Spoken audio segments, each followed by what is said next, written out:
Hey guys, am I audible and visible? Hello everyone, a very good evening. If I'm audible and visible, say me a hi. Good evening, Kamran. Hope I'm audible and visible. Great, let's kickstart the pathology learning today. Like I informed you yesterday, I'm going to start with cellular adaptation. The 4 different types of cellular adaptation. Quite a few of you are in the group. If not, send me a message today. I'll add you to the group. Given you the rough template of the PDF of whatever I'm going to have write, and you have the, if you're writing digital notes, add on to that. That's all. Fine. Okay. So I'll be asking. I want you to be more interactive. Fine. You're very young. You're very new, and you have amazing ideas. Let's explore the ideas. If it's mistake, it's a mistake. That's all, right? Maximum it'll be wrong. And the best thing in YouTube chat is you can remove the comment as well. So the world will not know you're wrong, right? Okay, hi Snehjit, good evening. Welcome. Happy to see you again. Fine. So we'll start with cellular adaptation. The same 4 different types. Can anyone tell me what are the different types of cellular adaptation? Because most of your colleges must have been started by now. They must have taken this topic, or you must have seen in the video the types of cellular adaptation.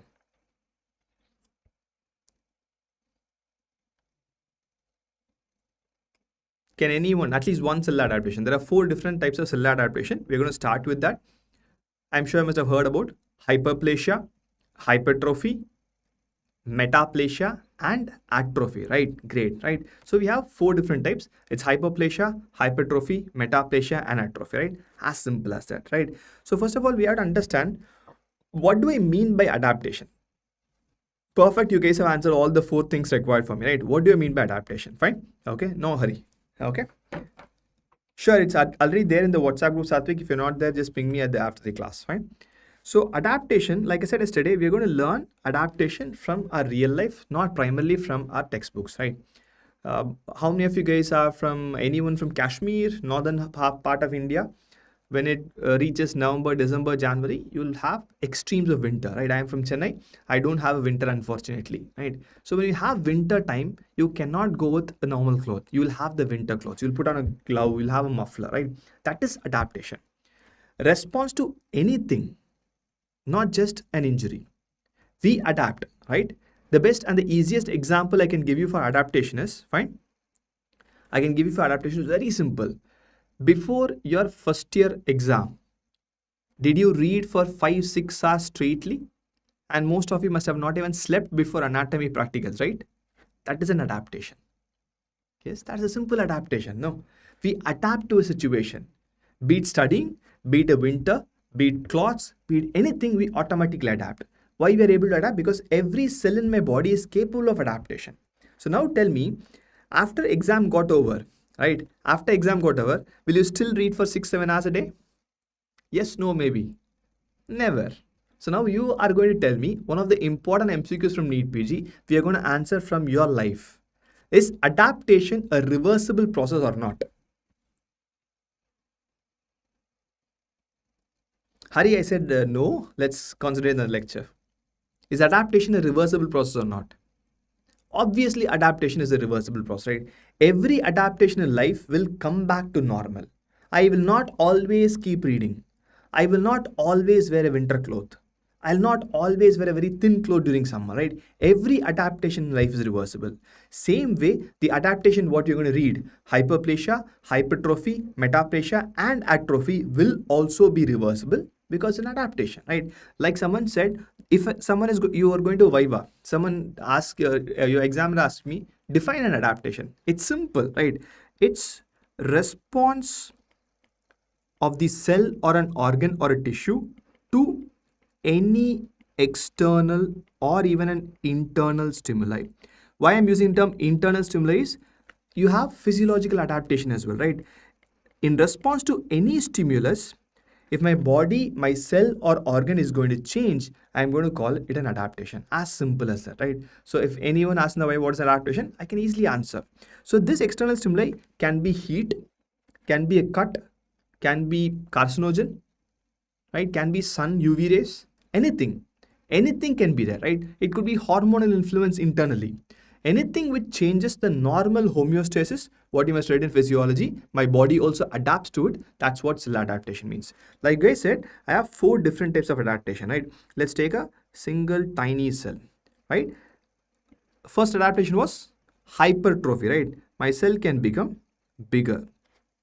Second adaptation is hyperplasia. My cell can divide. It can become 3, 4, 5, 6, n number. Third is metaplasia. Can anyone tell me what's an example of meta? What's a thing? What stands for meta? Facebook changed to Meta, right? Meta means change. That's all. As simple as that. Remember metamorphosis in your school days. Change. That's all.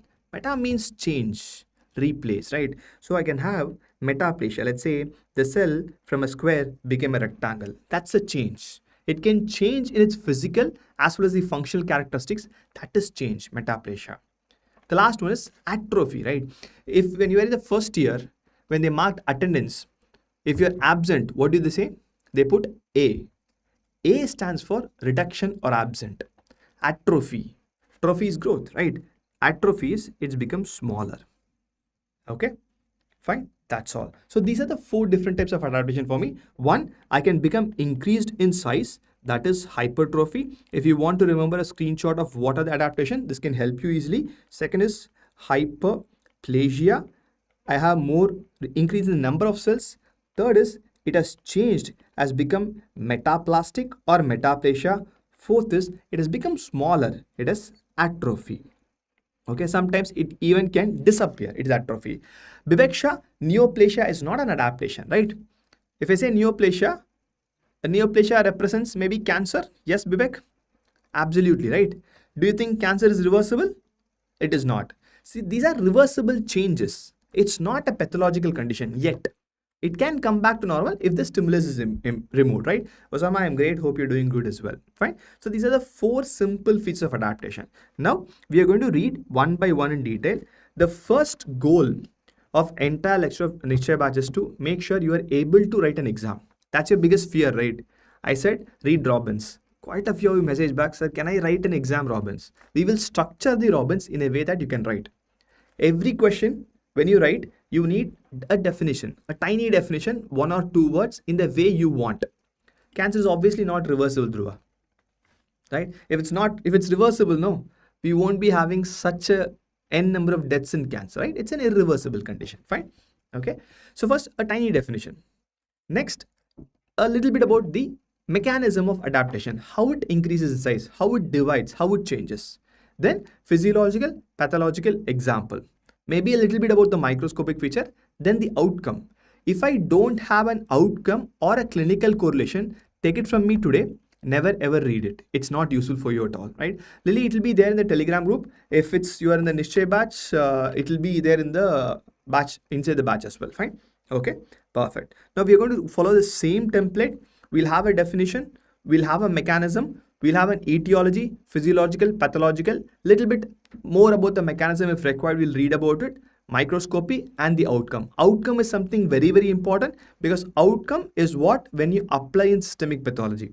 Outcome is what you see when you go to your clinics, when you become a consultant, right? So yes, I need to know the process, but the best thing is the outcome, fine? Perfect. Now let's go to hypertrophy.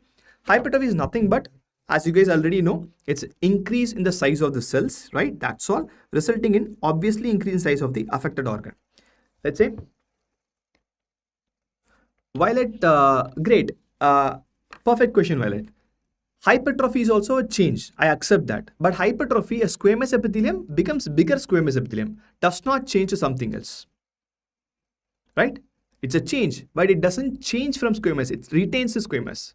Hyperplasia, same squamous divides. It doesn't become another epithelium.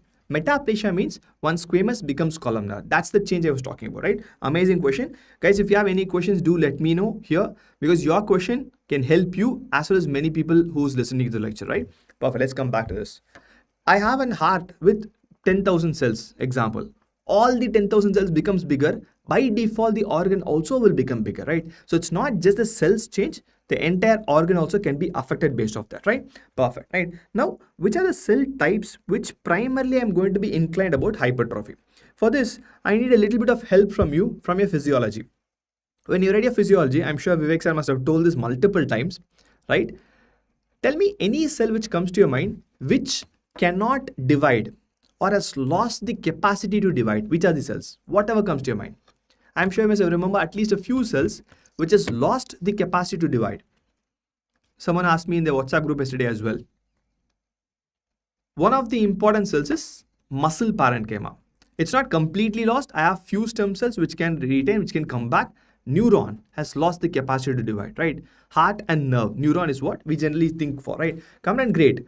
Heart, I'm not going to take heart as such. I'm going to take the myocardium, which is striated muscle, right? So I'm going to write two things. One is muscle. Under muscle group, I'm going to divide them into two big things. One is striated muscle, under which you'll have your skeletal muscle as well as the cardiac muscle, right? And also we have smooth muscle. I'll take smooth muscle also here. Though smooth muscle can divide, we'll keep that as with a tiny star point, fine? Then obviously neuron, okay? For all practical purposes, I'm going to ignore neuron because neuron is not something which we see often.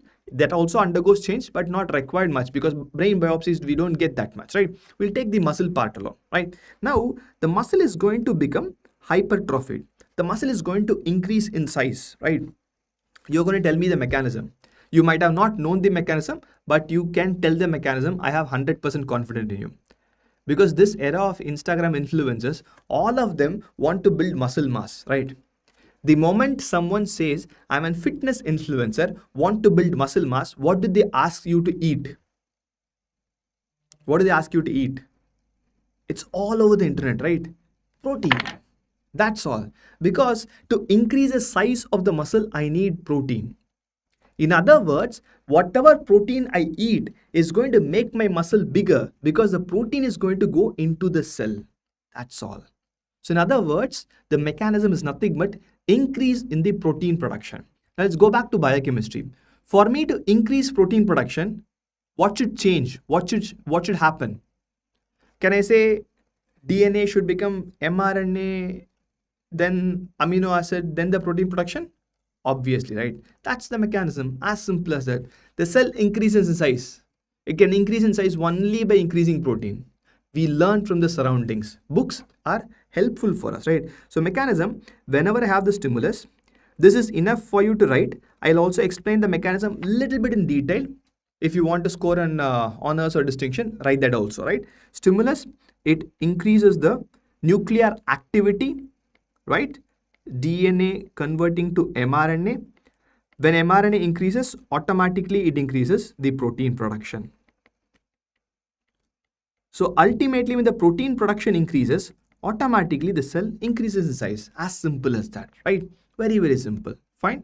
Perfect. Great. That's all is my mechanism.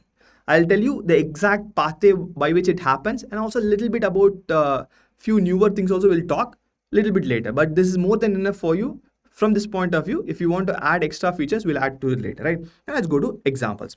Physiological hypertrophy and pathological hypertrophy. You guys tell me examples of physiological hypertrophy. I'm going to leave it to you. You already know, right? So I will write the easiest one. You tell the next one. The easiest one of physiological hypertrophy is whatever we discussed now. Muscle mass post exercise. More you lift, more the muscle becomes bigger. As simple as that. Now, I want you to think there is one more muscle in the body. It's a smooth muscle. I'll give you a clue. It's a smooth muscle that also becomes bigger when the load to it increases. It's just the functional demand. Dhruva, menstruation will not become bigger. No, the organ will not become bigger. But you're right in one aspect. The organ is uterus, right? Samrat, amazing. Endometrium undergoes hyperplasia or hypertrophy. I'll come to that soon. Uterus is right, but not menstruation. Endometrium, no. It's uterus, but not menstruation. Uterus during which? When do you think uterus has more load? Perfect, Anya. Pregnancy, right? During pregnancy, yes, definitely the uterine smooth muscle, uterine myometrium, right? I'm more interested in the myometrium, not the endometrium, right? The uterine myometrium, which is nothing but a smooth muscle, will obviously undergo hypertrophy. That's why the entire organ becomes big.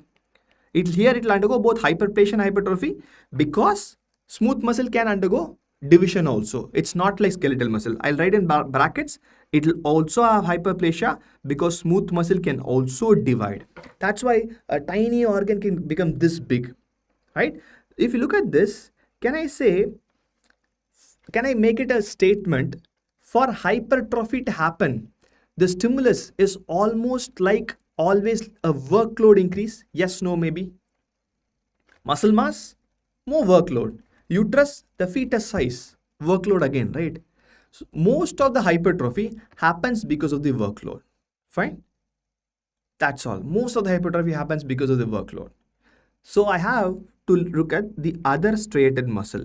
One striated muscle, we learn. Obviously, the organ becomes bigger, right? What's the other striated muscle? One striated muscle is your skeletal muscle. The other striated muscle is cardiac muscle. But cardiac muscle is not physiological. Cardiac muscle is pathological hypertrophy, right? It's a pathological hypertrophy because heart cannot become big, right? Abstract big, yes, really it cannot become big. So for me to understand, since we already came to a conclusion, if workload increases, muscle increase in size. Now let's go back to physiology. You guys are going to tell me what are the workloads you know. Every time you read cardiac cycle, there are two loads. What are they? I am 100% sure Nalgiri sir must have told this. What are the two loads under which a heart pumps?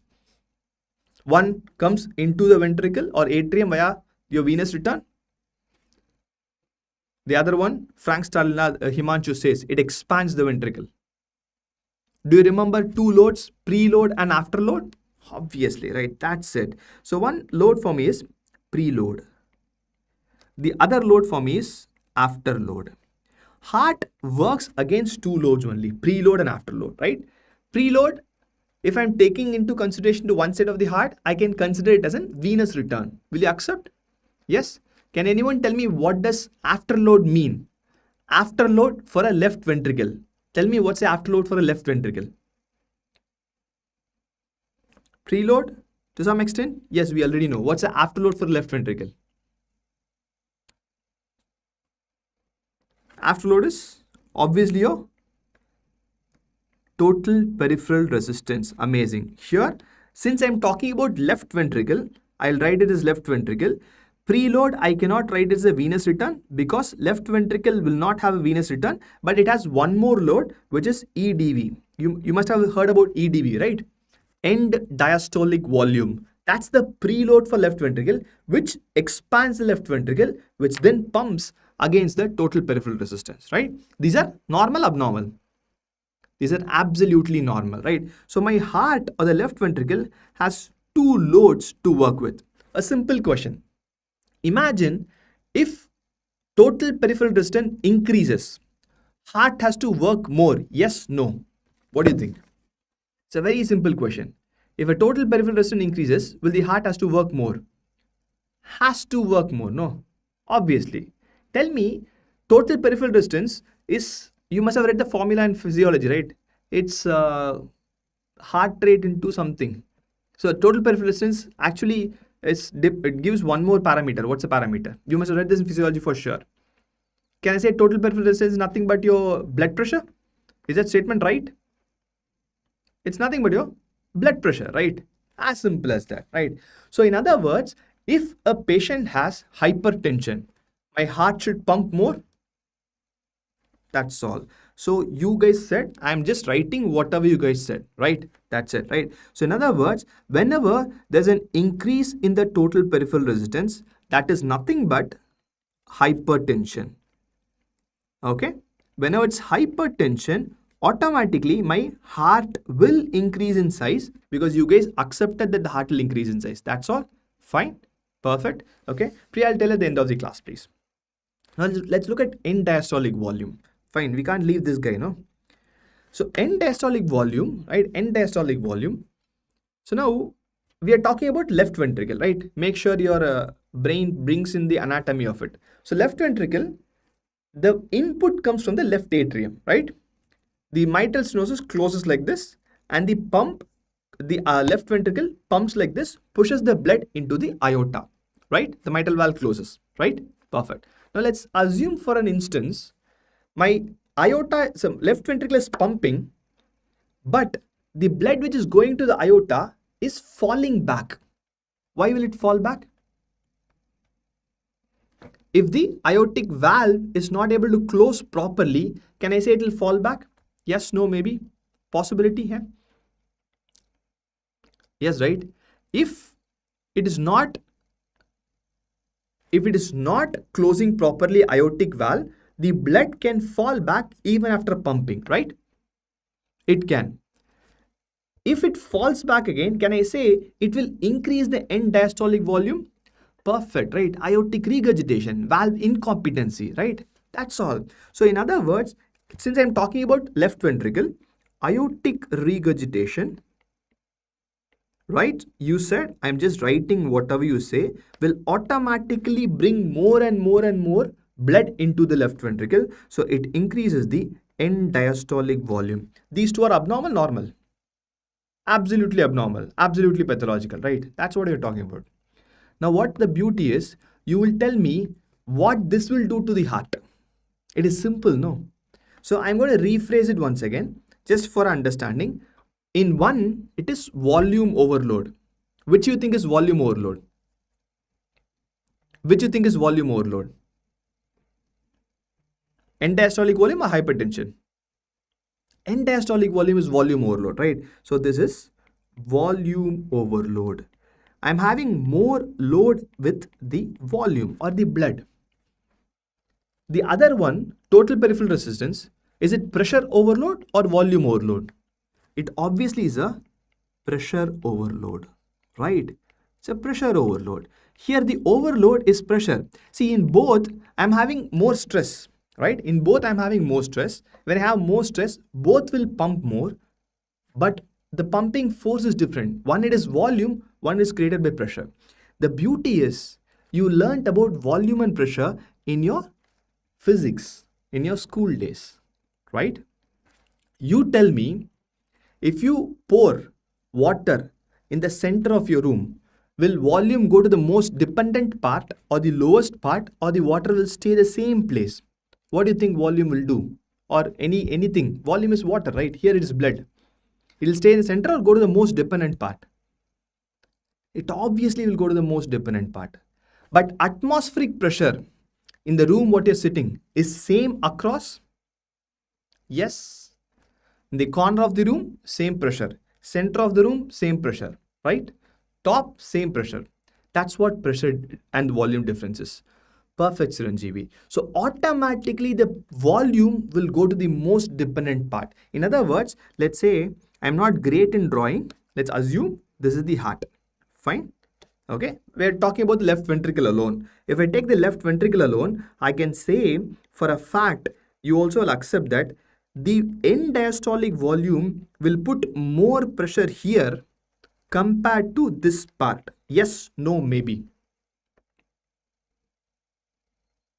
Yes. So which part do you think will undergo hypertrophy more? It's a stimulus-based adaptation. Which you think will undergo hypertrophy more? One or two? Everyone watching, I want you to comment. Which will have more hypertrophy? One or two? Obviously, two. It's not rocket science, right? It's simple, right? So what happens is the heart becomes bigger, this part alone, right? Now we need anatomy just to name it, that's all. So what will you call this hypertrophy? Apical hypertrophy or base hypertrophy? What do you call this hypertrophy? Apical or base hypertrophy?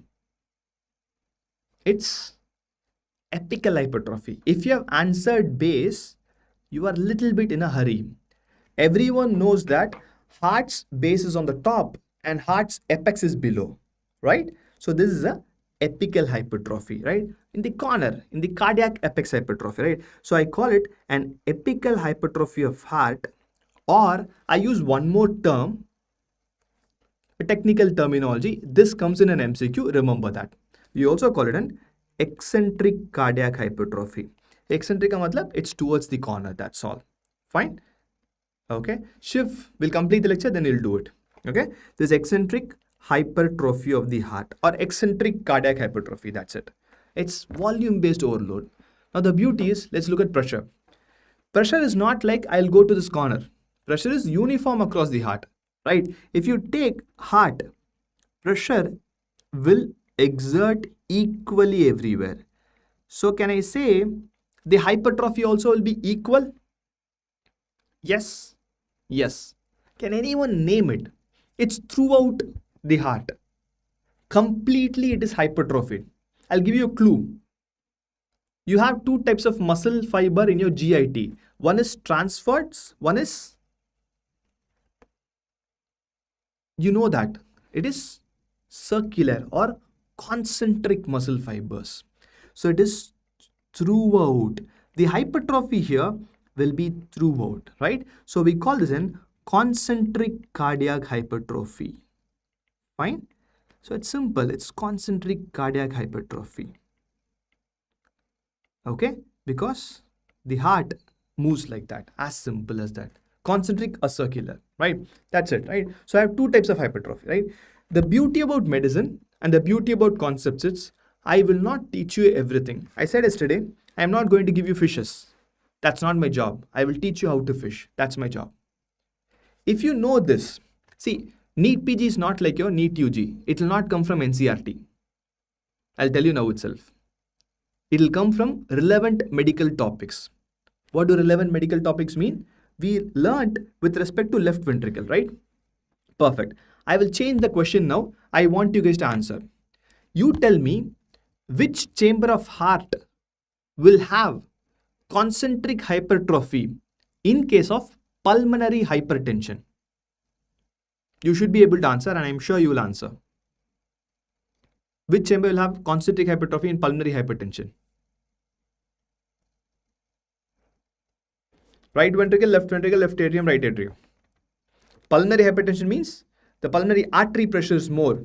That is to your perfect right ventricle. That's how questions come. Or I give you an X-ray where there's an eccentric hypertrophy of left ventricle, and I'll ask you what is the disease. If it's eccentric hypertrophy, it's volume overload. If it's volume overload, more end diastolic volume to left ventricle, you have to write aortic regurgitation. The thing isn't linking. The thing isn't correlation. If you know the basics, I'm 100% sure you can correlate. If you correlate, don't worry about your NEET PG exam. It's the most easiest exam. If you memorize, it's the most difficult exam. Right? It's simple. That's what happens here. So I can create 8 different MCQs here. 4 chambers, 4 volume overload, 4 pressure overload. I can easily create MCQs, right? As simple as that, right? So this is what happens here. Now tell me, I'm just going to ask you a question. If a patient is hypertensive, the heart will increase in size, right? The wall increases in thickness. If wall increases in thickness, what do you think will happen to the chamber? Will it become smaller, bigger? Smaller, no, obviously. It cannot increase outside, no? It will encroach the lumen also. What will happen to the cardiac output over the period of time? 10, 20, 30 years. Cardiac output will definitely come low. So can I say an uncontrolled hypertension can cause cardiac failure at some point of time? Yes, no, maybe? Possible. That's what you will read in cardiac failure. So this is a risk factor for cardiac failure. Yes, it is. Now, if I give blood pressure tablets, Himanshu said something about beta blockers, some drugs for hypertension. This process is reversible or irreversible? It is reversible. So my job, your job in future is to diagnose conditions, treat it so that I will not have complications. If I treat, it's reversible. If I don't treat, it is irreversible. As simple as that, right? Perfect. So you know the pathological example, you know the physiological example, you know the little bit about the mechanism and also the definition, right? If you want to write more, it's there in Robbins. I'll just tell you what this flow chart means. If you want to get distinction honors, write it. Otherwise, from an undergraduate perspective, this is not required, right? So what happens is, whenever there's a mechanical stretch, right? Mechanical stretch is what the end diastolic volume does, or even the blood pressure change does, right? Whenever there's a mechanical stretch, the sensor receptors, integrins are the receptors, which will pick up the stress and it will go via a pathway. Have you heard about a pathway called as phosphoinositol triphosphate kinase pathway?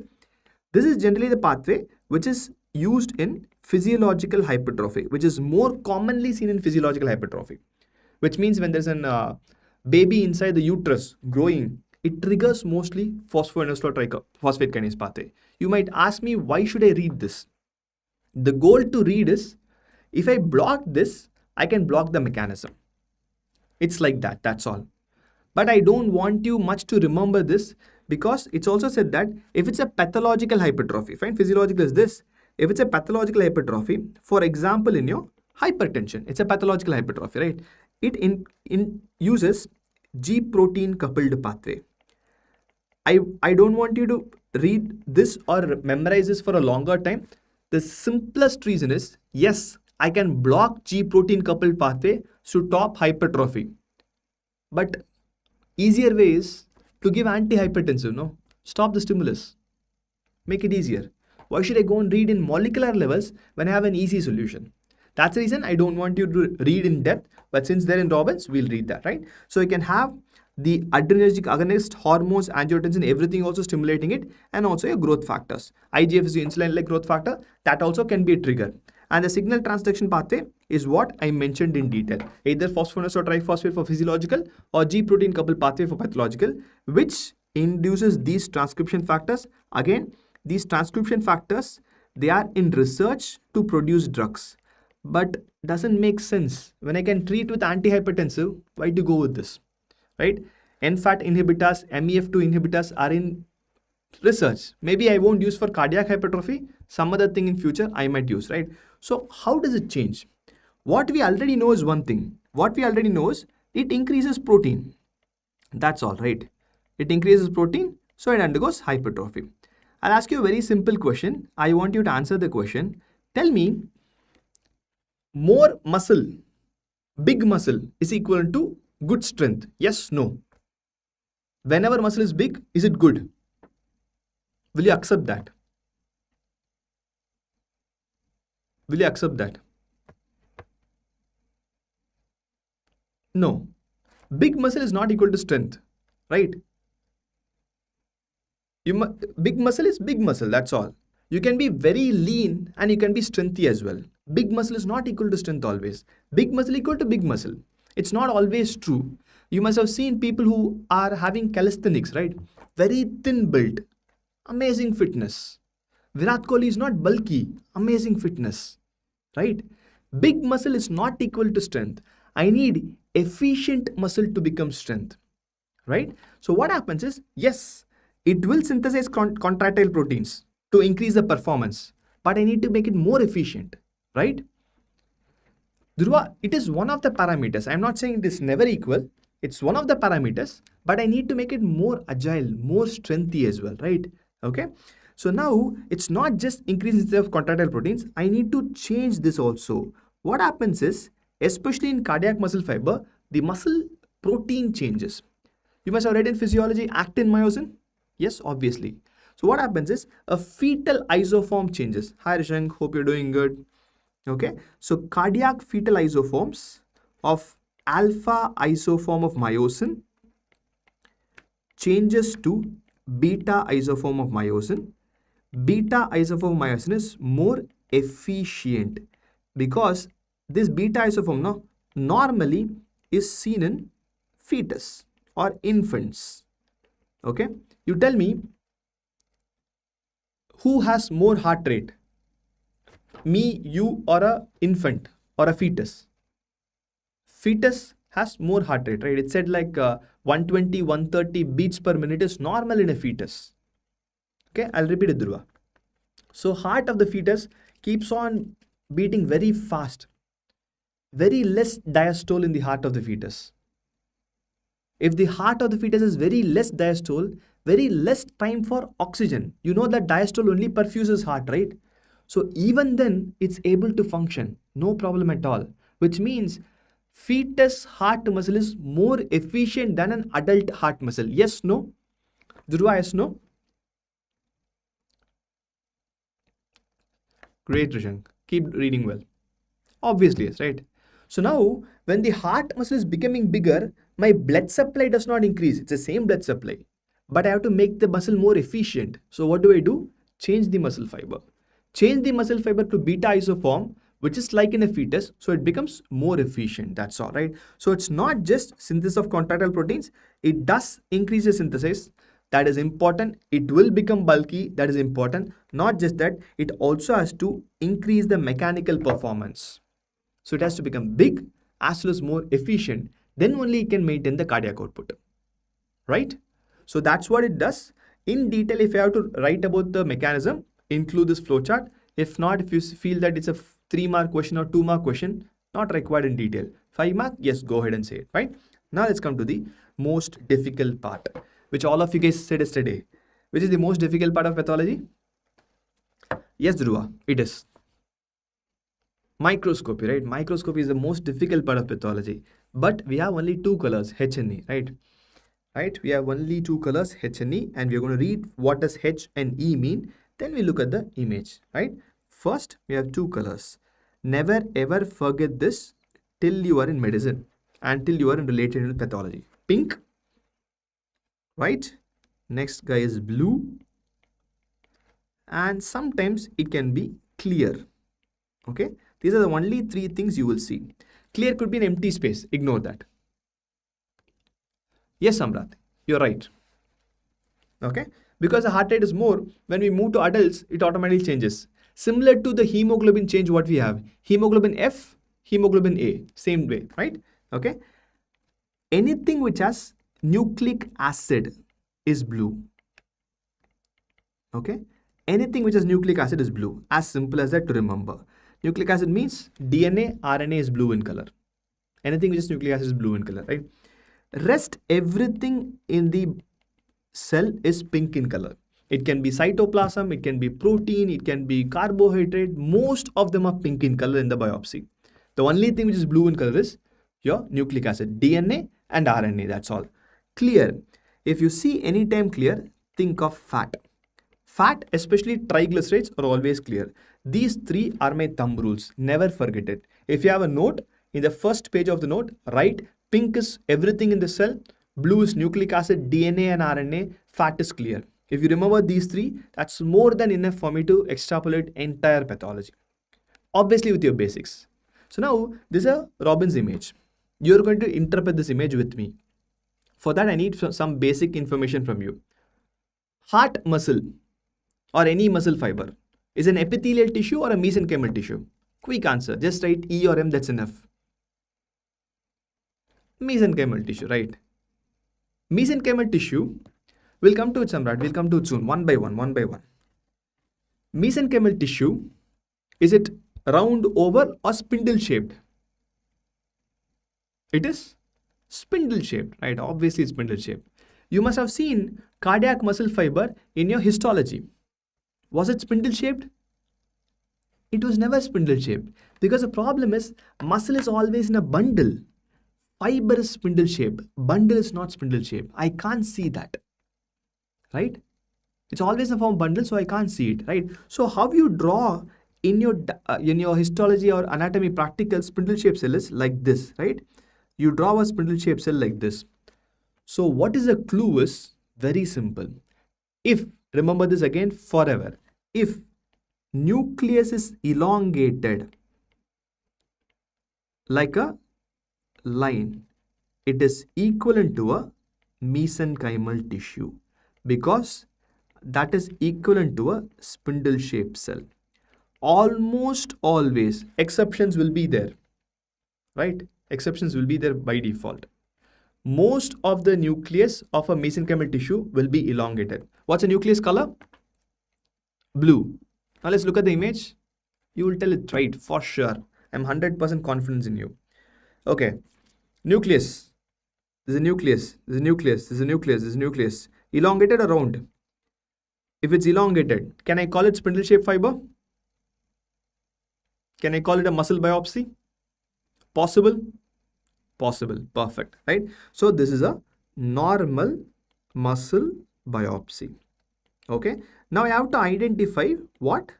Hypertrophied muscle biopsy. How it looks like. That's our abnormality, right? Normal is power size problem. My problem is abnormality. Hypertrophy's mechanism is increase in the thickness of the cell. Increase in thickness means increase in the cytoplasm increase in the protein. You tell me, what is the color of protein in a biopsy? It's a spindle, right? I don't know your name. You have written in Telugu or Kannada. I am not sure about it, right? It's a fiber. So every individual fiber, it's attached very close together. Fine. Okay. It'll be pink in color. That's all. Because only one thing which is blue is nucleic acid. Rest everything is pink in color. Now you tell me, can I say this image is more pink? I'll still look at the nucleus. Nucleus elongated, nucleus elongated, nucleus elongated, elongated, elongated, elongated. Will you accept that is more pink in color? Obviously, it's more pink in color because individual fiber is increased in size. That is nothing but hypertrophied muscle fiber. Pink and blue is easy if I know what I am looking for.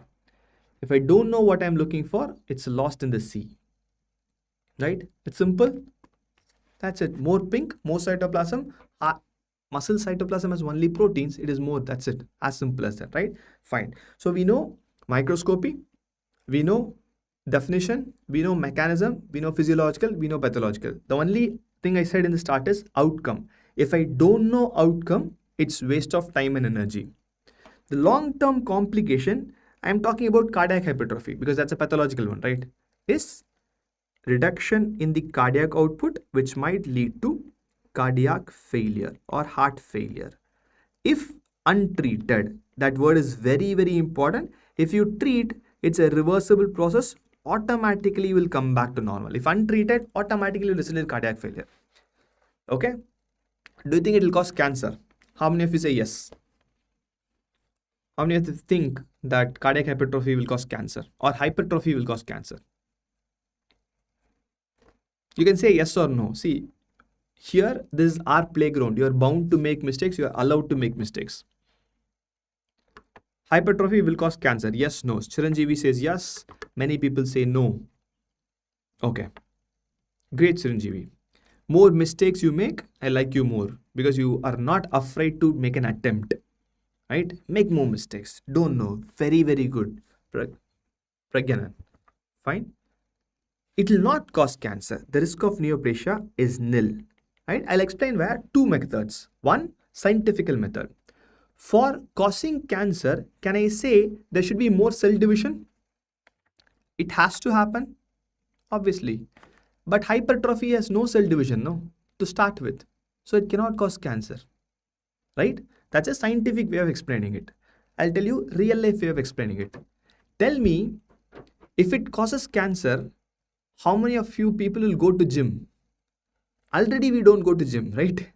If someone says, go to gym, you will have more muscle, but also you'll have muscle cancer. We'll never go. So if there is no cell division, no cancer scientifically, from real life I can say it will not cause cancer because it's hypertrophy. It's cytoplasm change, not cell division change. Right? So it cannot cause cancer. Like Dhruva said, hyperplasia can. It's increase in cell number. Hypertrophy cannot. Clear? Perfect. So that's what about hypertrophy. Fine? Obviously, that's the reason high BP will not cause heart cancer. Right? Half of India is hypertensive. No? If it causes cardiac cancer, the most common cancer will be heart cancer. Right? Done. Let's go to the next guy. Second adaptation is hyperplasia. Now we know the template. If you know the template, no, we can go a little bit faster. Right? I want you guys to answer a little bit more quicker so that we can rush through it. It's not rushing through the syllabus. It's rushing through with confidence. First is definition. Hyperplasia, we already know it's increase in the number of cells in the tissue or organ in response to any stimulus. Tell me, which cell types can undergo hyperplasia? Cells which can divide, cells which can't divide. Tell me which can undergo hyperplasia. Any cell which can divide can undergo hyperplasia. In other words, cardiac muscle can never undergo hyperplasia because it has lost its capacity to division. Right? Striated muscle. Neuron can never undergo hyperplasia because neuron has lost its capacity to division. Any other cell in the body which can divide can definitely undergo hyperplasia. Mechanism is simple.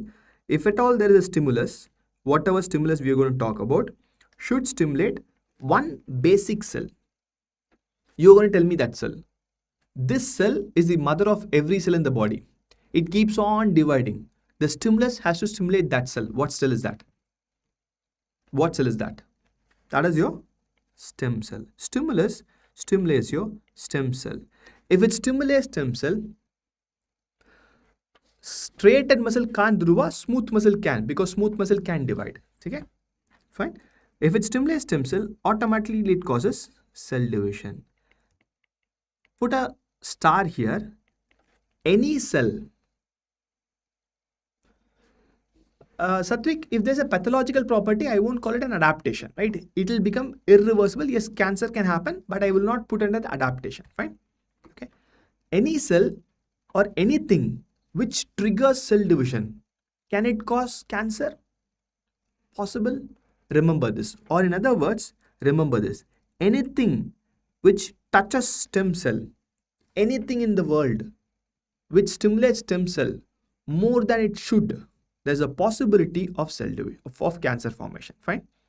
Okay.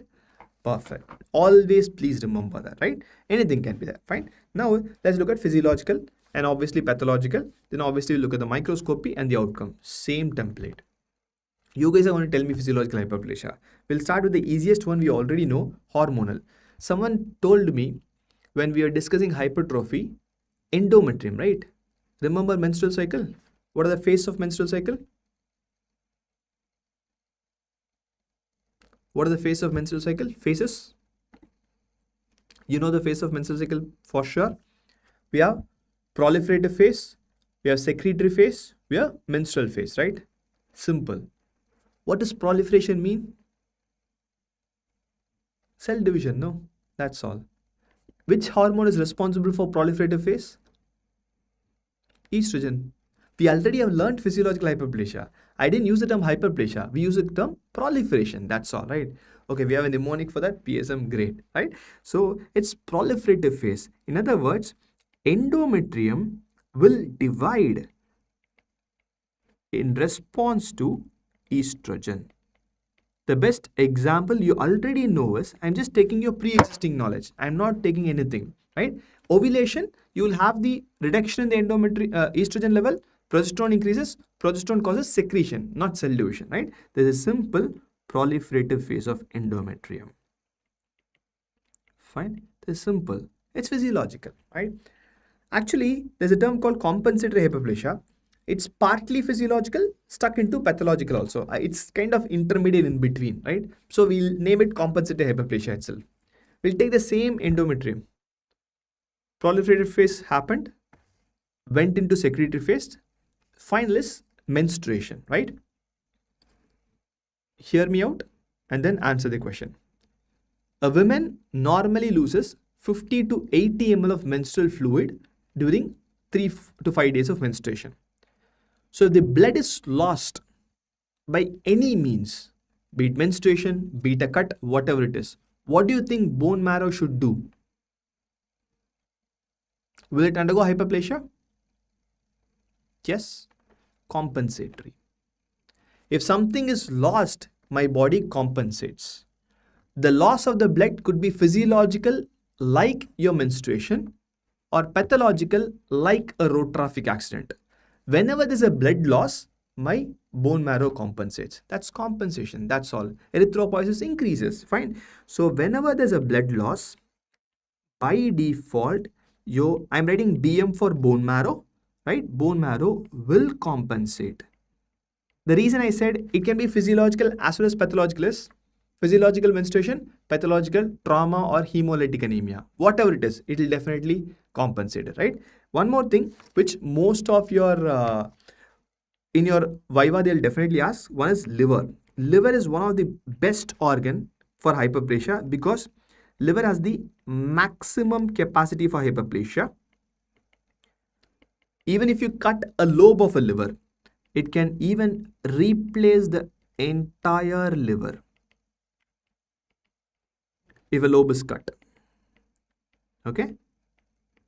It has almost not much of a practical application, but they ask this. Most of them, when you must have taught in your college Hyperplasia, the first thing they must have told is the liver story which is there, where an eagle came and ate the liver and the rest of the liver grew back. Liver has an amazing capacity to undergo hyperplasia.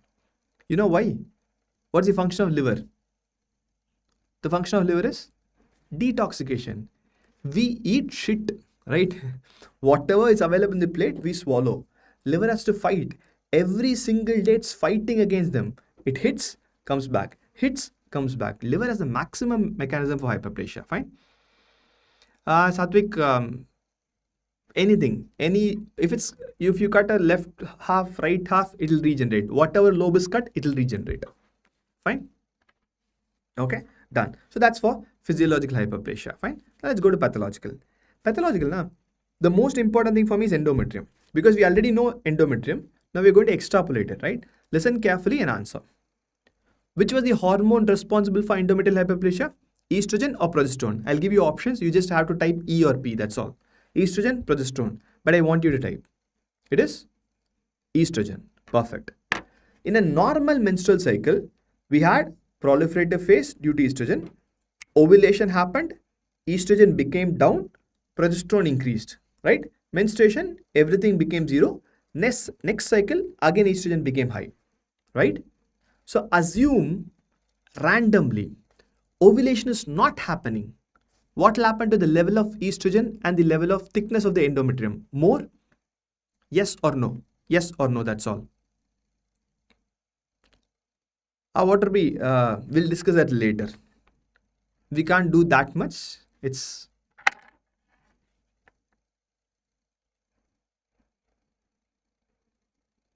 yes, obviously, right? So if ovulation is not happening, that's one of the condition where we call it an ovulatory cycle. You will read when you go to gynecology, there are few times when ovulation will not happen, right? Most of you, Pragana, will ask this question later. We'll finish this and I'll answer you, fine? Most of you, if you're girls, you must have experienced that. In and around puberty, the blood flow in the menstrual cycle will be erratic, right? Because your entire body is learning how to ovulate, how to have these cycles. That time errors are supposed to happen. Some cycle might not have ovulation. You might have extra bleeding. That's because of this anovulatory cycle. First condition. Second condition, have you heard about a disease called as PCOD, PCOS? You must have. Can I say it's an hormonal imbalance? It is, right? So PCOD, PCOS may same problem will happen. My hormones are not normal. Estrogen becomes more. That happens. Right? That time again I might have more estrogen, so my thickness of the endometrium will become more. Let's go back to physiology again. Which cell in the ovary secretes estrogen? Which cell in the ovary secretes estrogen? There are few cells in the ovary.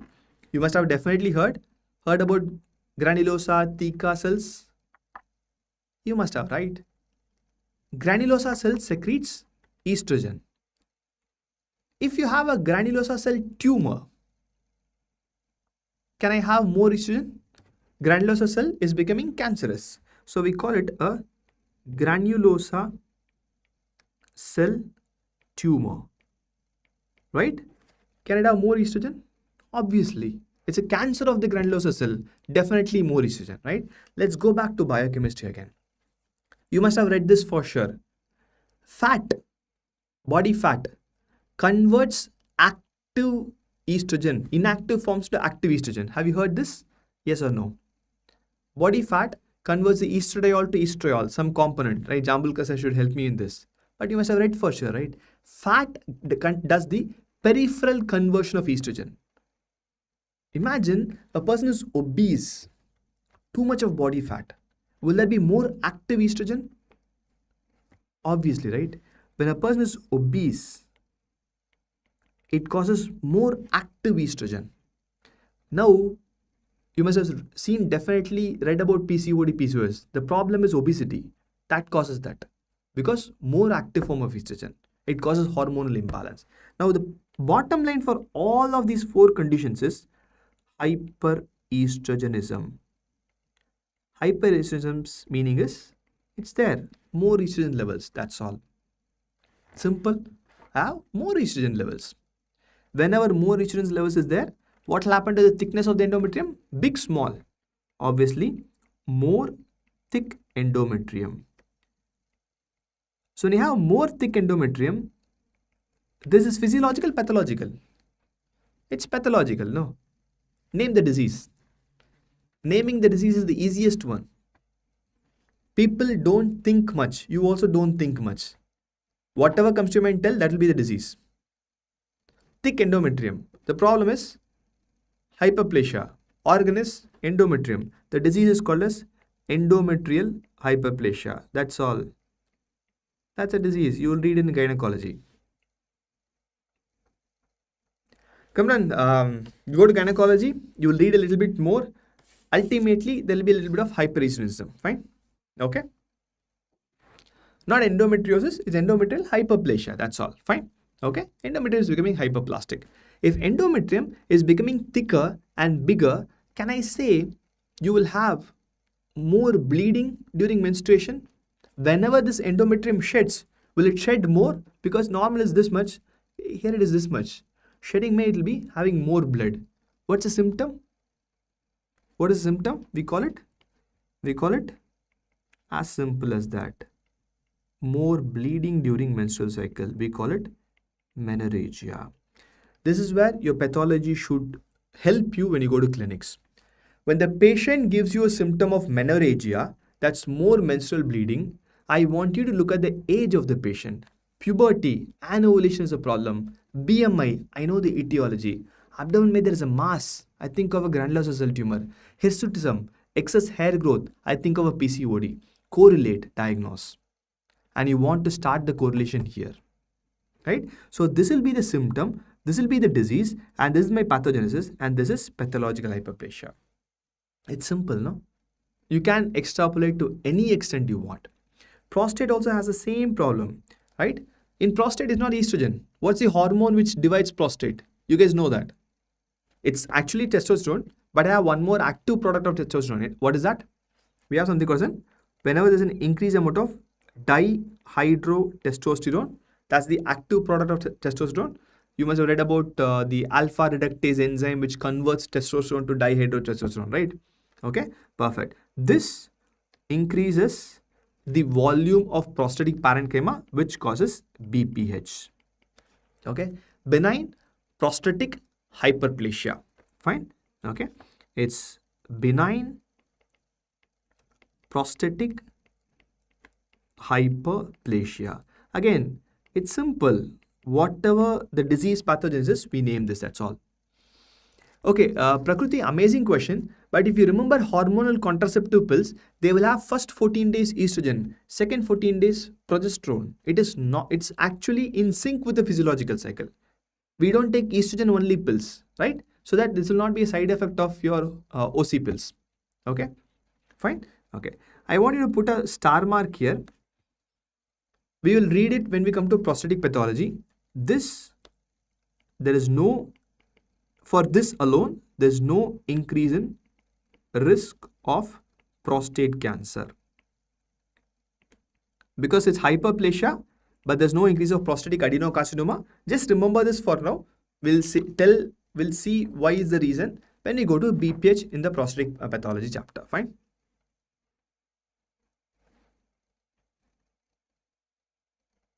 Yes, Kamran. We cannot give estrogen alone, right? It will not be physiological then, right? Okay. Skin. Skin may you must have definitely seen this. Have you heard about viral warts? Skin may there will be tiny projection. Viral warts. There's a virus called as human papilloma virus. Very common these days in advertisements because my country is promoting vaccination for papilloma virus, right?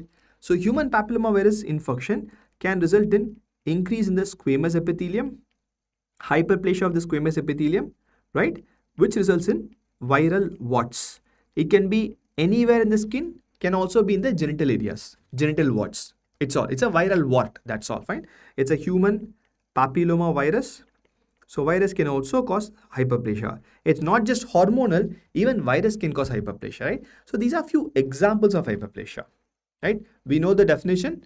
We know a little bit about the mechanism. We know physiological, we know pathological example. The difficult part is, or the easiest part is microscopy. Very simple, right? Microscopy is the simplest one. Okay, I'll mark these images 1 and 2. Fine. Before going to the image, this is an endometrial curettage or endometrial biopsy. What are the areas in endometrium you know? Normal endometrium has 2 areas. You have to tell me what are they. What are the areas of the endometrium you know? You definitely have completed histology, right? So you should know the areas of endometrium. Endometrium has 2 areas. One is gland, okay? The other is stroma. Like any other organ, it has gland and stroma. Fine, very simple. Okay. In this first image, I'll mark one thing with red. I'll mark one thing with black, which is gland. Red or black? Which is gland?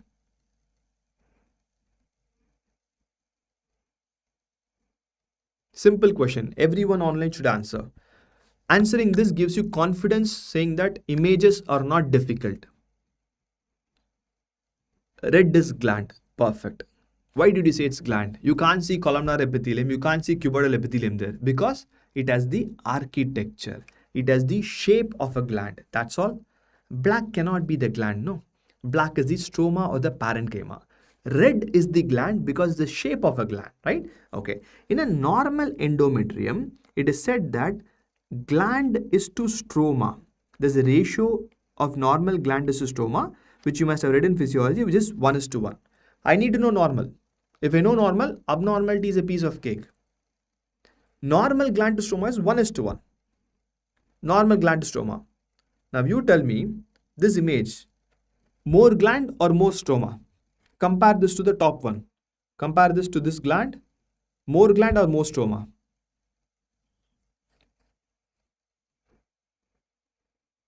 Definitely more gland. Can I call it hyperplasia? More gland is nothing but hyperplastic. That's all. So here, see, this is a gland. Okay. If you're confused, what are these? These are all glands. These are all glands of the endometrium.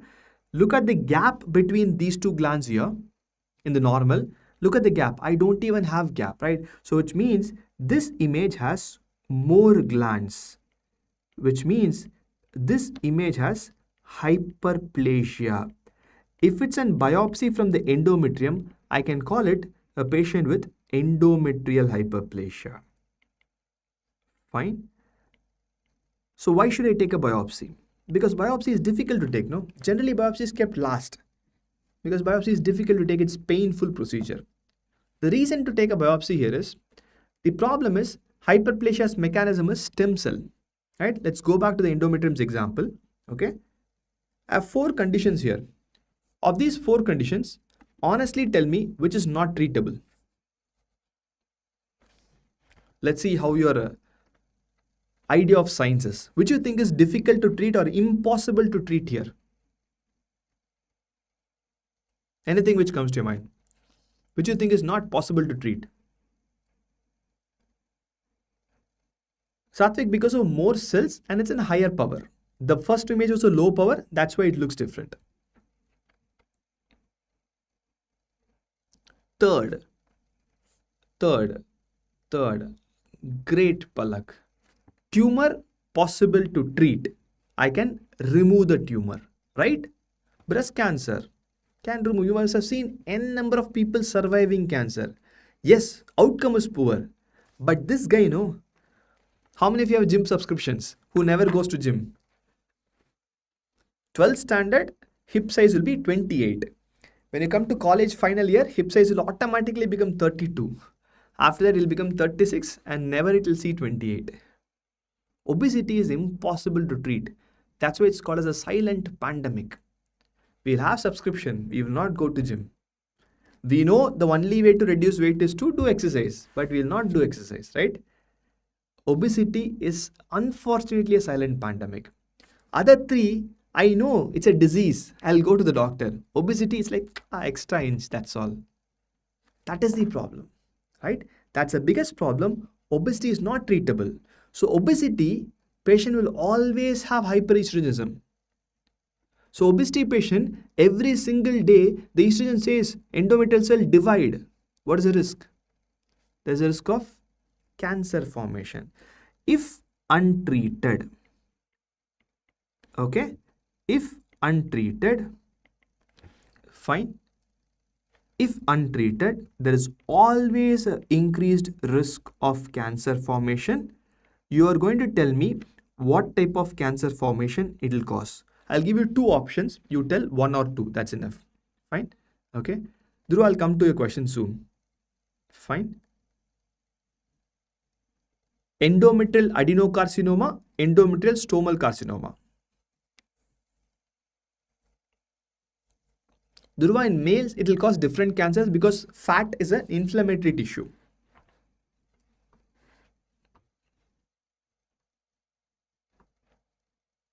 It will cause, perfect, it will cause endometrial adenocarcinoma because adeno means gland. You know that, no? Why do you say you don't know pathology? You know almost everything required. Adeno is gland. So glandular carcinoma will be endometrial adenocarcinoma, right? So always there's a risk of endometrial adenocarcinoma if untreated. But if I intervene, I treat, automatically comes back to normal, right? That's hyperplasia. We know the definition of hyperplasia. We know the mechanism of hyperplasia. We know physiological example. We know pathological few examples. One is biggest guy is endometrium. We know a little bit about prostate also. We know a little bit about skin also. And we know the microscopy. The outcome is, yes, there is an increased risk of cancer. But do remember, this part alone is an outlier. We'll see that soon when we come to prostatic pathology. Why? Fine. Perfect. Done. Now let's go to this next guy. Next guy is most interesting. I love this guy. Right? Metaplasia. Meta is change. Right? So why it is change? Someone asked an amazing question. I think Violet Diaries asked a question. Everything is change. So why I name this alone metaplasia? Plasia is growth. Meta is change in growth. That's all, right? It's a reversible process where one differentiated cell type, epithelium or mesenchyme, anything, is replaced by another. Squamous becoming columnar, metaplastic. Columnar becoming squamous, metaplastic. Transitional becoming squamous, metaplastic. It's not the same cell type, it's a different cell type. Then it's metaplastic.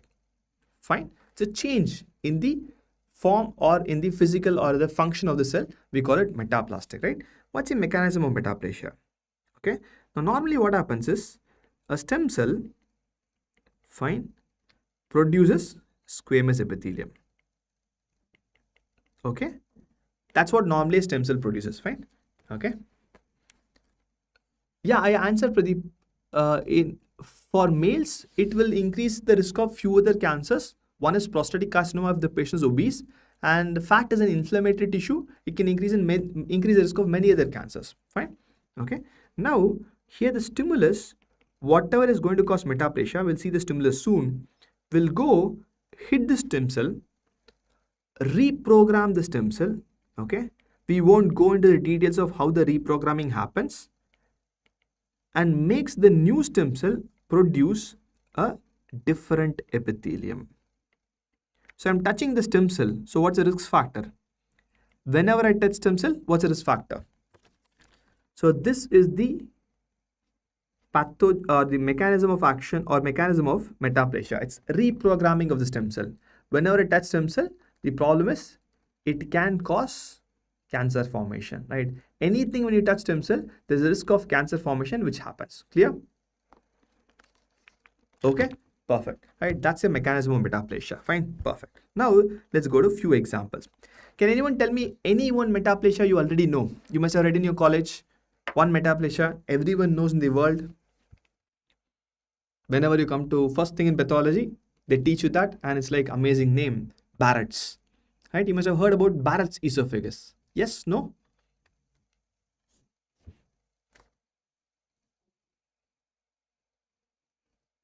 Amazing, Rishang. All the very best.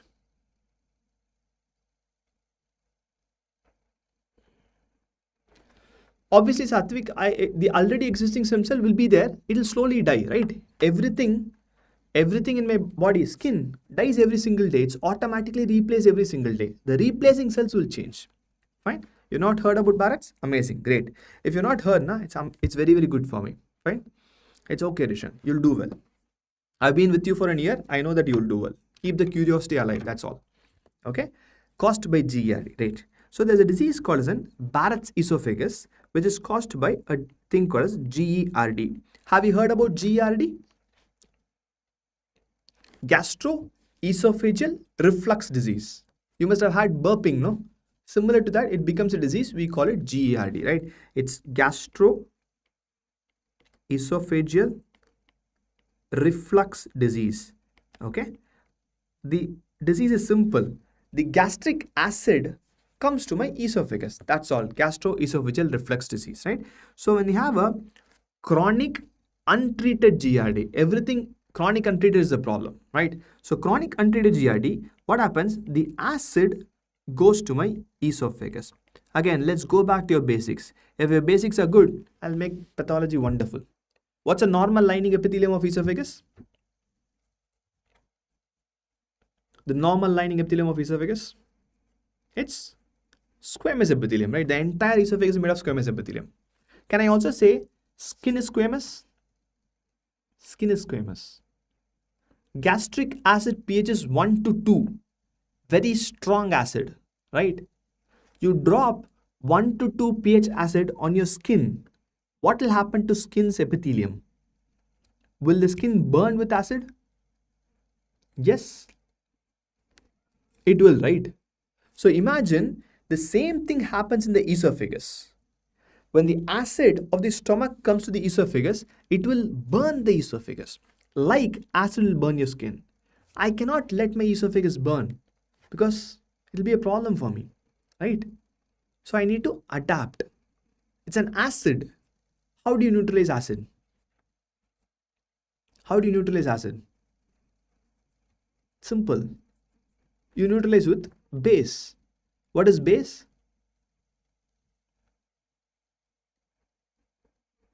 Sure, Ishan, ping me, I'll definitely do you.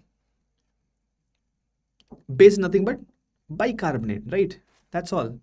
Bicarbonate is, like Prakriti said, it's mucus. Antacid is treatment, and we are talking about body's adaptation, right? It's mucus. I want mucus. Can squamous epithelium produce mucus? No. But my body knows there's one epithelium which produces mucus. Which epithelium is that? Which epithelium can secrete mucus? Squamous, cuboidal, columnar. Columnar epithelium. In columnar epithelium, which cell can secrete mucus? There's one cell which starts with G. You know the answer for sure. It is what cells? G. Goblet cells. Superb. So what my body should do now is, okay, there's an untreated GERD, again and again and again reflex coming back. My body changes from squamous to columnar. In that, goblet having columnar. So produces mucin to counteract the acid, so I am safe. That's all is Barrett's esophagus, right? So this acid to esophagus, so esophagus will automatically burn. It will burn the esophagus. So I need to avoid that burning, fine? Okay, I need to avoid this. So what we do here is, we will need to protect the esophagus. To protect esophagus, we need mucin. We need base. Like you said, base is nothing but we need mucin. So once you have mucin, it's nothing but I need to produce mucin. For that I need columnar epithelium. I have to change to a mucin producing epithelium, change to columnar epithelium. So I call this columnar change, no, metaplasia. That's all. Or someone's commented that not just columnar, I can also call it glandular, right? Glandular metaplasia. Second name. Not just glandular. Goblet cells produce mucin. No, I can also call it goblet cell metaplasia. But unfortunately, Barrett was egoistic, so he gave his name. We call this Barrett's esophagus, right? Barrett identified this first, discovered this first, so he gave the term Barrett's esophagus. All are one and the same. You know what happens? When you go to NEET PG exam, they will say it's a new question. How it's a new question? First exam it will be columnar metaplasia. Second exam, they will remove columnar. Put goblet cell metaplasia. It's not a new question. It's the same old question. Remember one thing. No one in India is capable of changing medicine. If they are capable of changing medicine, they won't be taking MCQs for NEET PG exam. Very simple, right? So all the MCQs which comes in your exam are with from diseases which are 100 plus years old. So please don't run behind recent advancements. It is not useful. When you're a consultant, get advanced. Not now. They're very early in the journey. Let's learn what is required. Have an amazing base. Then run. Then sprint. Do whatever you want. But here, I need base. Fine. Samrat, here acid is a stimulus. Acid related burn is a stimulus for me to change the stem cell to produce mucin. You are absolutely right, right? So this is what Barrett's esophagus is.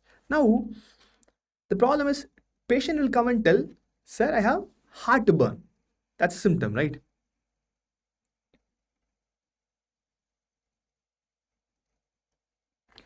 Okay, Mohammed, good question. I cannot only produce goblet cell. Goblet cell is a maturing part of a columnar epithelium, right? I need a columnar epithelium as a base.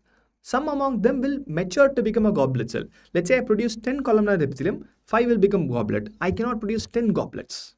That's the reason I need to make it columnar metaplasia and few of them become goblet cells. Fine. We'll come to it, Vardhan, very soon. Fine. So now patient will say it's heartburn. Goes to a surgeon. Repeated heartburn. Suspects Barrett's esophagus. So what they do? Have you heard about a test called as an endoscopy? They put a tube via the nose and they look at the esophagus with the camera.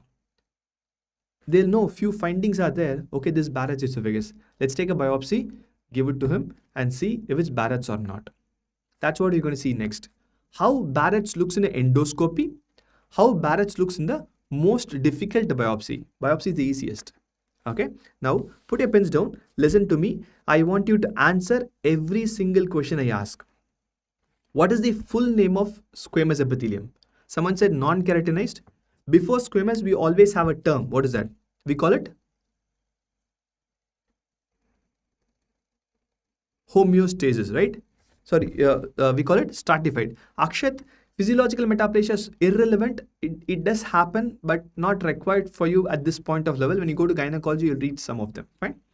We call it stratified. Simple, and here it is stratified squamous epithelium, right? Simple squamous, here it's stratified. Superb. What does stratification mean?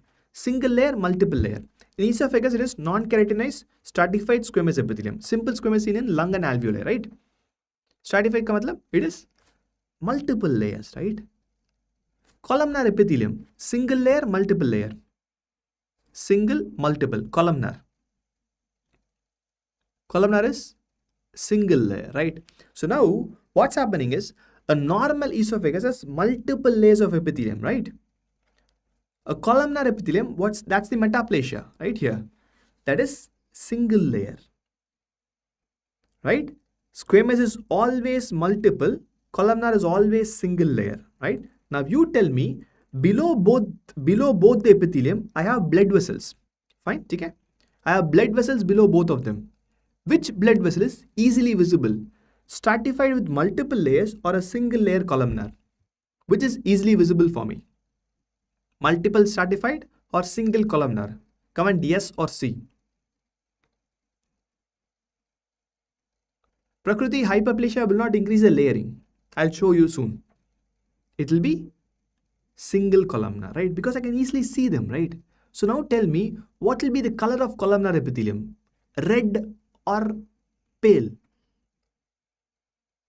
It will be red. What will be the color of squamous? That's your normal esophagus? Pale. So when a surgeon puts an endoscope, when he or she sees a pale esophagus, he or she knows it's a multi-layered squamous epithelium. In the same esophagus, when the surgeon, he or she sees a red color mucosa, he or she knows it's what epithelium? It's your columnar epithelium. Is it clear? Does it look like a metaplasia? The color of blood is red, right? Physiotron. That's why it's simple, red color. Why does your eyelid, palpebral conjunctiva look red? Same reason, right? This is metaplasia. Very simple, no? And there's an MCQ behind this. People call this red velvet-like mucosa. Don't memorize. It's red in color. Why velvet? Mucin is shiny. Looks like a velvet. Red velvet-like mucosa, diagnostic of Barrett's esophagus. Now I need a biopsy. Biopsy is difficult, na? Biopsy is very difficult to identify. It's not difficult at all. Biopsy is the easiest to identify. Same concept. Squamous is how many layer? Multi-layer. Columnar, Prakriti, someone asked, right? Columnar is single layer, right? Now I'm going to mark two areas. This is 1, this is 2. Which you think is columnar? Which you think is columnar? 1 or 2? Which is columnar?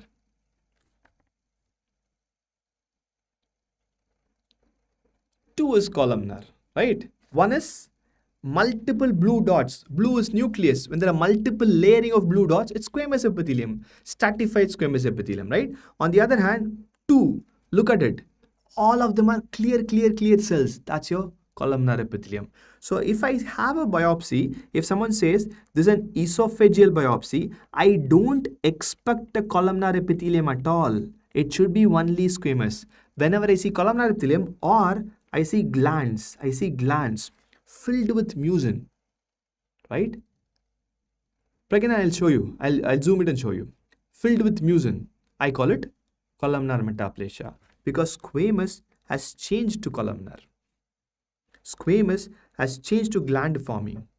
It is single layer only, right? It's single layer of nucleus. Look at the nucleus. This part is mucin. Ignore that. That's how columnar producing mucin will look like, fine? That's a single layer of nucleus. That's what you're going to look at, right? So this is how a Barrett's esophagus will look. It's clear, no? It's clear. I told you thumb rule in stains. Which is clear? Pink is everything in the biopsy. Blue is nucleic acid, which is clear. You know the answer. Which is clear? It is fat. Fat is clear, na? Is there a possibility, random possibility, that I can confuse this with fat? I won't. But is there a possibility? Possible, like possible is sometimes, not in this biopsy, maybe some other biopsy, I can confuse clear area with fat and clear area with mucin because mucus is also clear, right? Mucus is clear, you know that.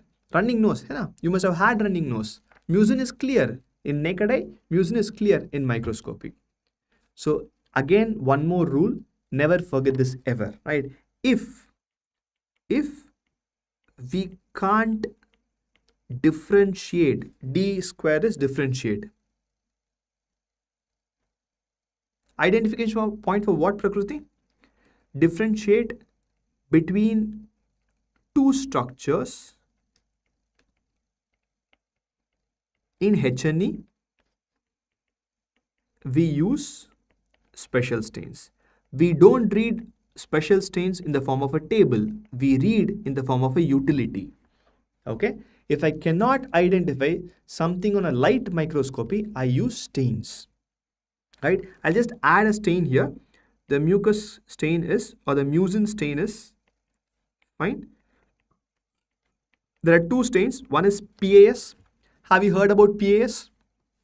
No.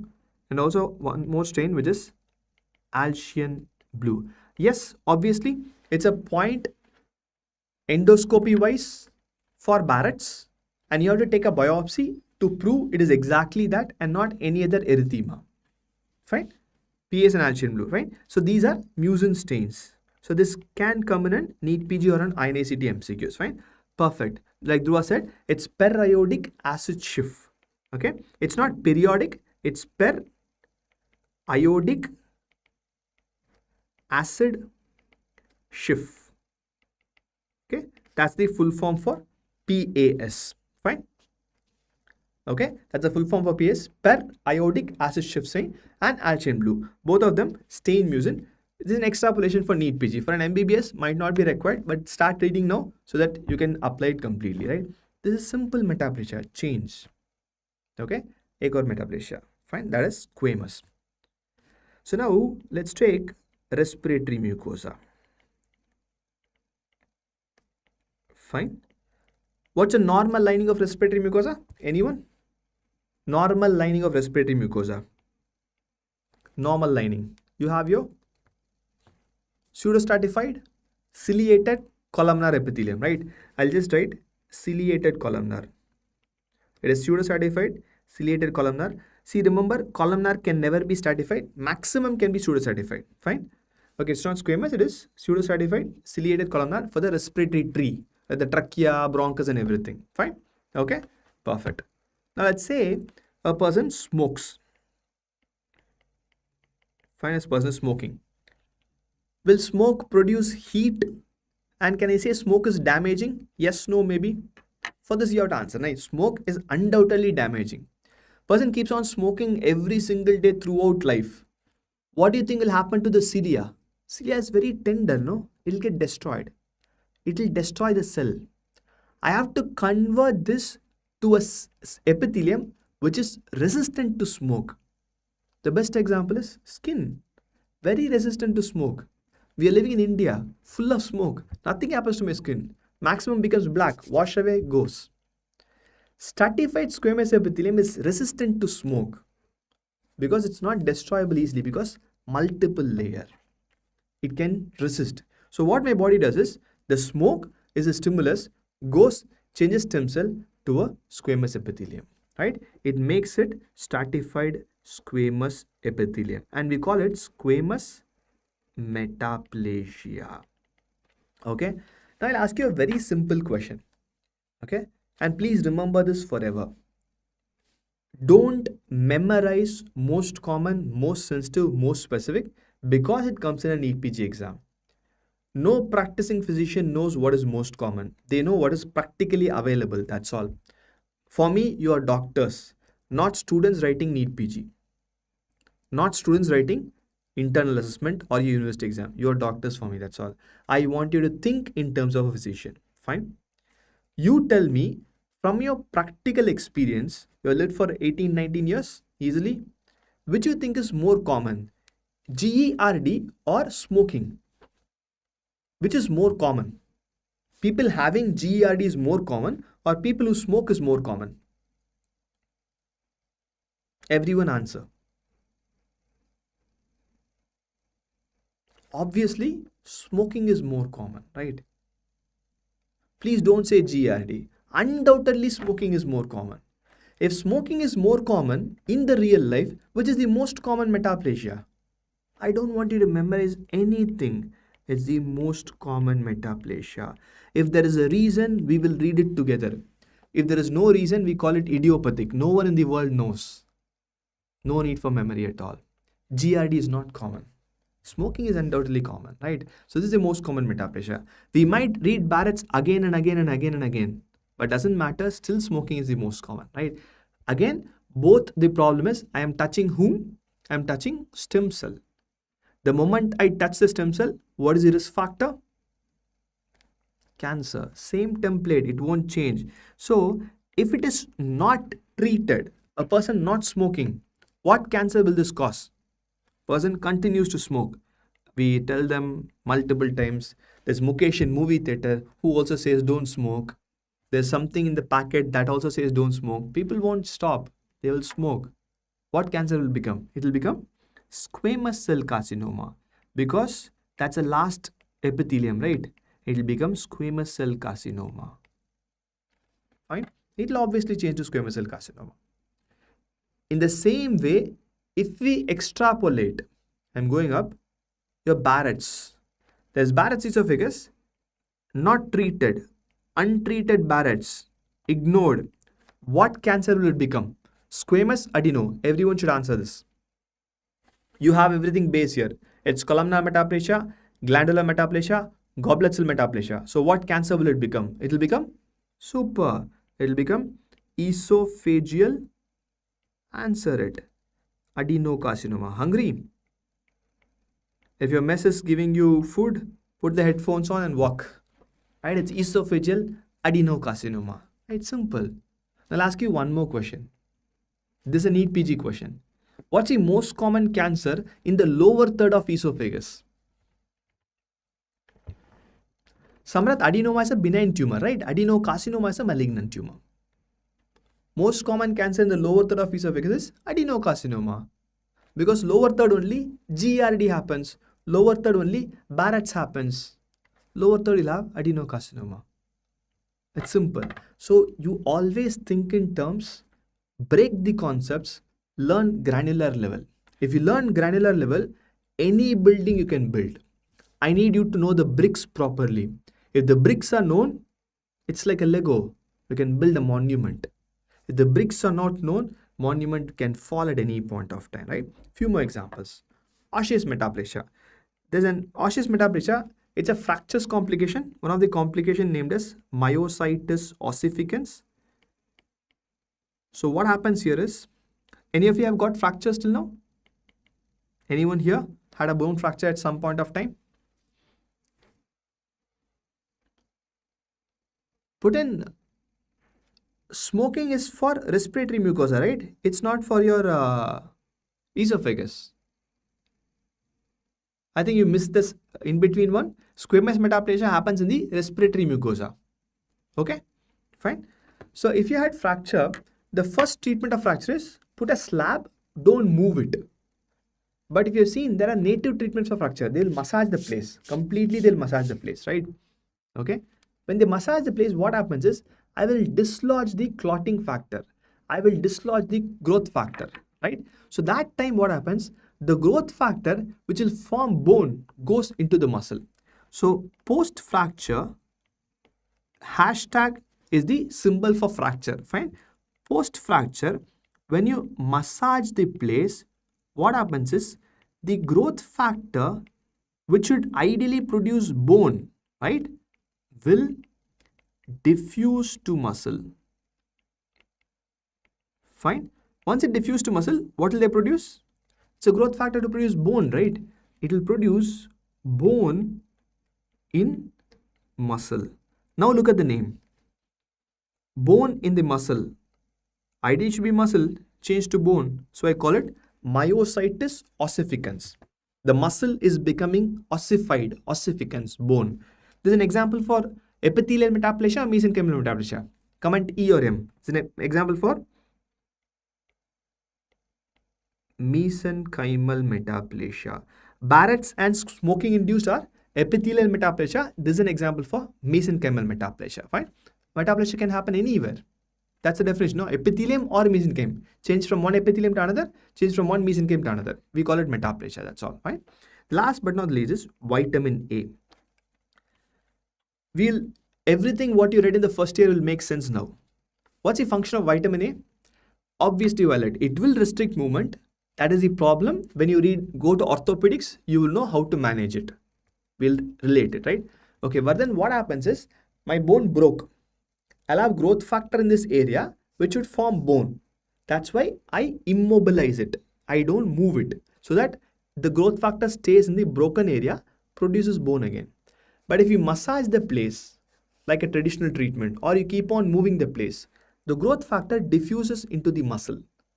Once it diffuses into the muscle, it will automatically start producing bone in the muscle. We call it myositis ossificans. Clear? Great. Okay. Vitamin A function is not vision.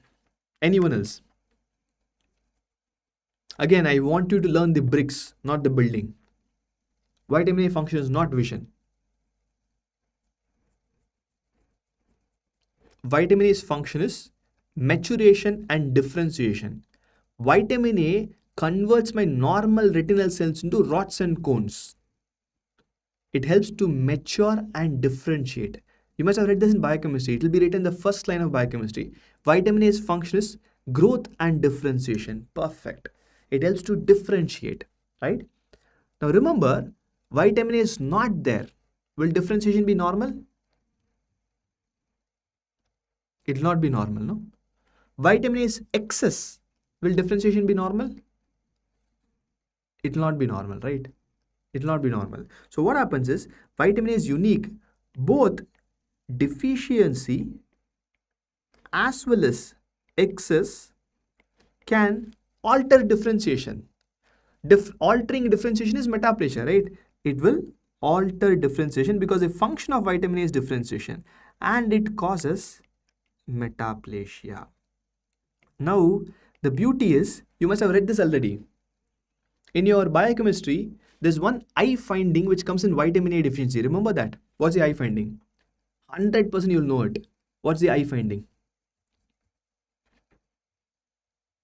The eye finding is, have you heard about this guy?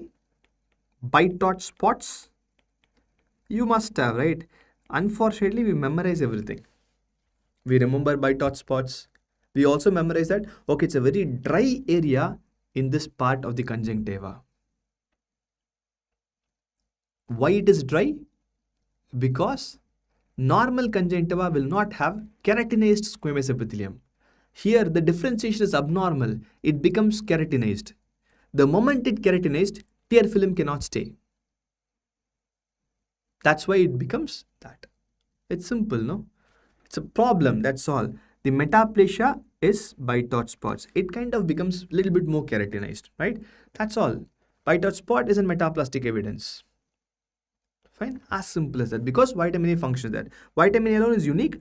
Both deficiency as well as excess can alter the differentiation, cause metaplasia.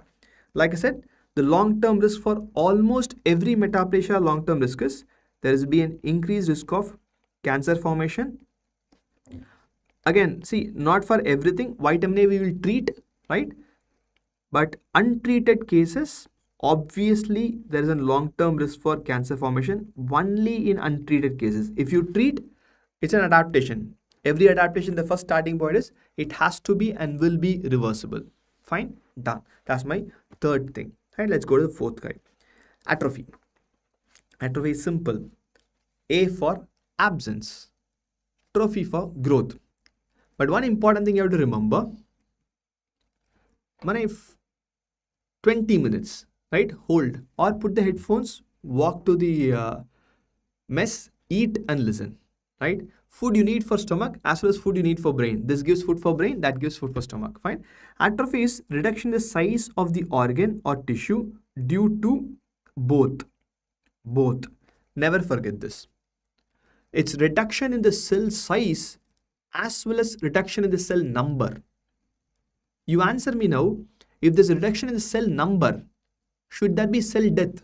For example, there are 10 cells in my skin. Fine. 10 cells should become 7 cells. Should the cells die? Yes. The cells should and will die. Reduction in cell size need not die, but cell number should die. So atrophy has multiple mechanisms. Not just few ones, multiple, right? These two causes reduction in cells size. Ubiquitin proteasome pathway. Remember your biochemistry? Come on, let's answer soon, right? Mane, I'm going to ask you till 8:20. I'll keep asking you, answer me. Fine. Ubiquitin proteasome pathway. The excess abnormal protein will be tagged by ubiquitin and it will destroy them. Remember? So the excess or the abnormal protein, right, will have an ubiquitin tag. Any protein which is tagged by ubiquitin automatically will be dead or it will be digested. So now remember, now tell me, if protein is excess, the cell becomes big. If the protein is destroyed, what will happen to the cell? It will shrink. That's all. That is ubiquitin proteasome pathway. Fine. And autophagy is self-eating. You must have read this also in biochemistry, right? Which organelle helps in autophagy? You know that organelle. Starts with L. Lysosome. Right? Autophagy is in this. The lysosomes will destroy excess cell organelles. Fine. They destroy excess proteins. They destroy excess organelles. Everything, anything excess will be destroyed by lysosome. Fine. Perfect. Now, I have an issue with this. In both these conditions, I am destroying the intracellular content. But the cell is alive or dead? Pratap, I am coming to that soon. Give me a second. Here the cell is alive or dead? Cell is alive, but I'm just reducing the size. That's all, right? Just imagine, okay? Imagine this is a big cell, fine, with a blue nucleus. I have all these pink proteins in the cell. what my autophagy or ubiquitin proteasome pathway did was destroyed it. Fine. I'll come to it, Akshat. It's both. Fine. So what I did was, after good effort, we shrunk the cell, reduced the size of the cell by lysosomes, autophagy. It destroyed proteins. But what will happen is, if I zoom in, the lysosome, let's assume this lysosome will have all these destroyed protein inside them. It will have all the damaged protein inside them, right? Just for an understanding, this is lysosomes with all the destroyed cell content. Can be protein, can be organelles, can be anything. Fine. But unfortunately, the cell is alive. I can't throw this away.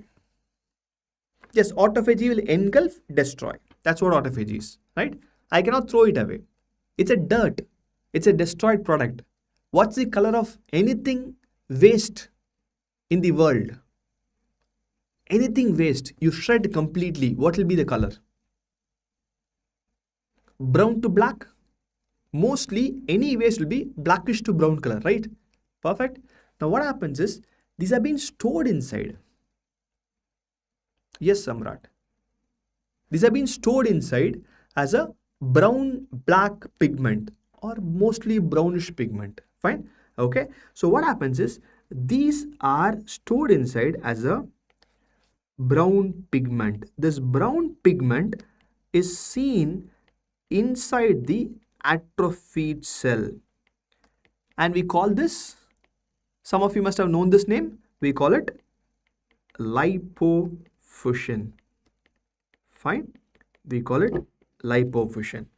So lipofuscin has multiple names. We call it wear and tear pigment.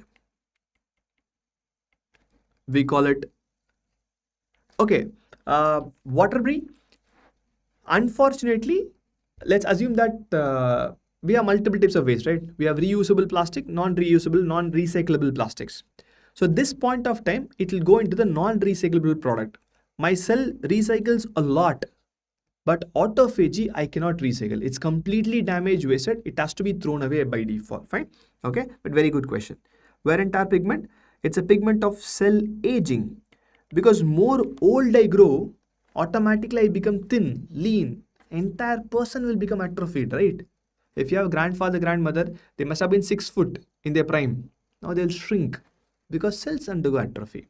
Aging, right? So it's a pigment of cell aging. It's a wear and tear pigment. And this is how lipofuscin looks in a microscopy. Okay. This is a cardiac biopsy. In a cardiac tissue, lipofuscin is very commonly associated. If you remember, there must be brown pigments in your normal histology as well. Okay. Okay. I want everyone here to comment. Mane, you also. I hope you are still there. What is the structure? What is the structure? What is the structure? Structure. Name the structure. That is nucleus. Elongated, blue color, makes it mesenchymal tissue. It's a nucleus. So where is lipofuscin located? Can I call it on either side of the nucleus? Yes, no, maybe. It is perfect, right? So lipofuscin, the location is perinuclear location. It's a clue.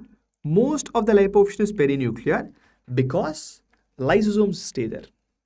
The aggregation of lysosomes stay there, so it's a perinuclear location. Fine. Okay. It's in perinuclear location. Perfect. Amazing, right? So this is what happens in majority of atrophy. I'm not saying everything. Someone asked me, can atrophy undergo apoptosis? Yes. Apoptosis also in worst case. When it's apoptosis, the cell will entirely die. In the worst cases, it will undergo apoptosis, right? Yes, physiotron. It's lipofuscin. The brown color pigment, what you see in this biopsy is lipofuscin. Fine. High top edits. Okay. The worst case, the cell dies. So what do I mean by worst case? For that, I have to know the causes, no? First we look at physiological as usual, then let's go to pathological, fine? Or I think first let's go to pathological. It's easy to understand pathological, then we'll come to physiological, fine? Okay. Assume a cell is not having blood supply. Will it die slowly? Obviously. Ischemia. Obviously, no. Less blood supply. Ischemia is less blood supply, less ATP. It has to adapt. Normally, I had 10 mitochondria. I have less blood supply now. Let me live with 5 mitochondria. Let me kill the rest of the 5. Atrophy. It's like a hibernation mode. Wait. If blood supply comes back, I'll resume. If blood supply is constantly reduced, will it die? That's apoptosis. Worst case of atrophy will cause death. Right? That's a worst case. Fine? Perfect. Disuse. You don't use an organ, it will die. Yes, Samrat, there is more reduction in the cell number than cell size. But the second half of your statement is wrong. Aplasia means it's mostly used for condition which is embryologically not developed. Generally, fine. Okay, let's come back to this. Disuse. Some of you said you had fractures. Tell me if what I'm saying is true. After fracture, we use plaster of Paris cast, right? It is not pragna. It's not a type of adaptation, neoplasia. Once I remove the plaster of Paris cast, the hand will look smaller compared to the other hand. Yes, because I don't use the organ. If I use the muscle more, muscle becomes hypertrophied. If I don't use the muscle more, muscle becomes atrophied. That is disuse. You don't use a muscle after fracture, right? Post fracture, obviously there will be reduction in the muscle mass. That is disuse atrophy. This is a well established example, right? Any organ you don't use, it will undergo atrophy, including your brain. You have to use it. You have an amazing 1.5 kg organ on top of the head, let's use it. Otherwise, it will undergo atrophy. Old age, you will forget because I'm not using it often. That's it. Fine. Denervation atrophy. This also you know already. Remember anatomy ulnar claw hand? Yes.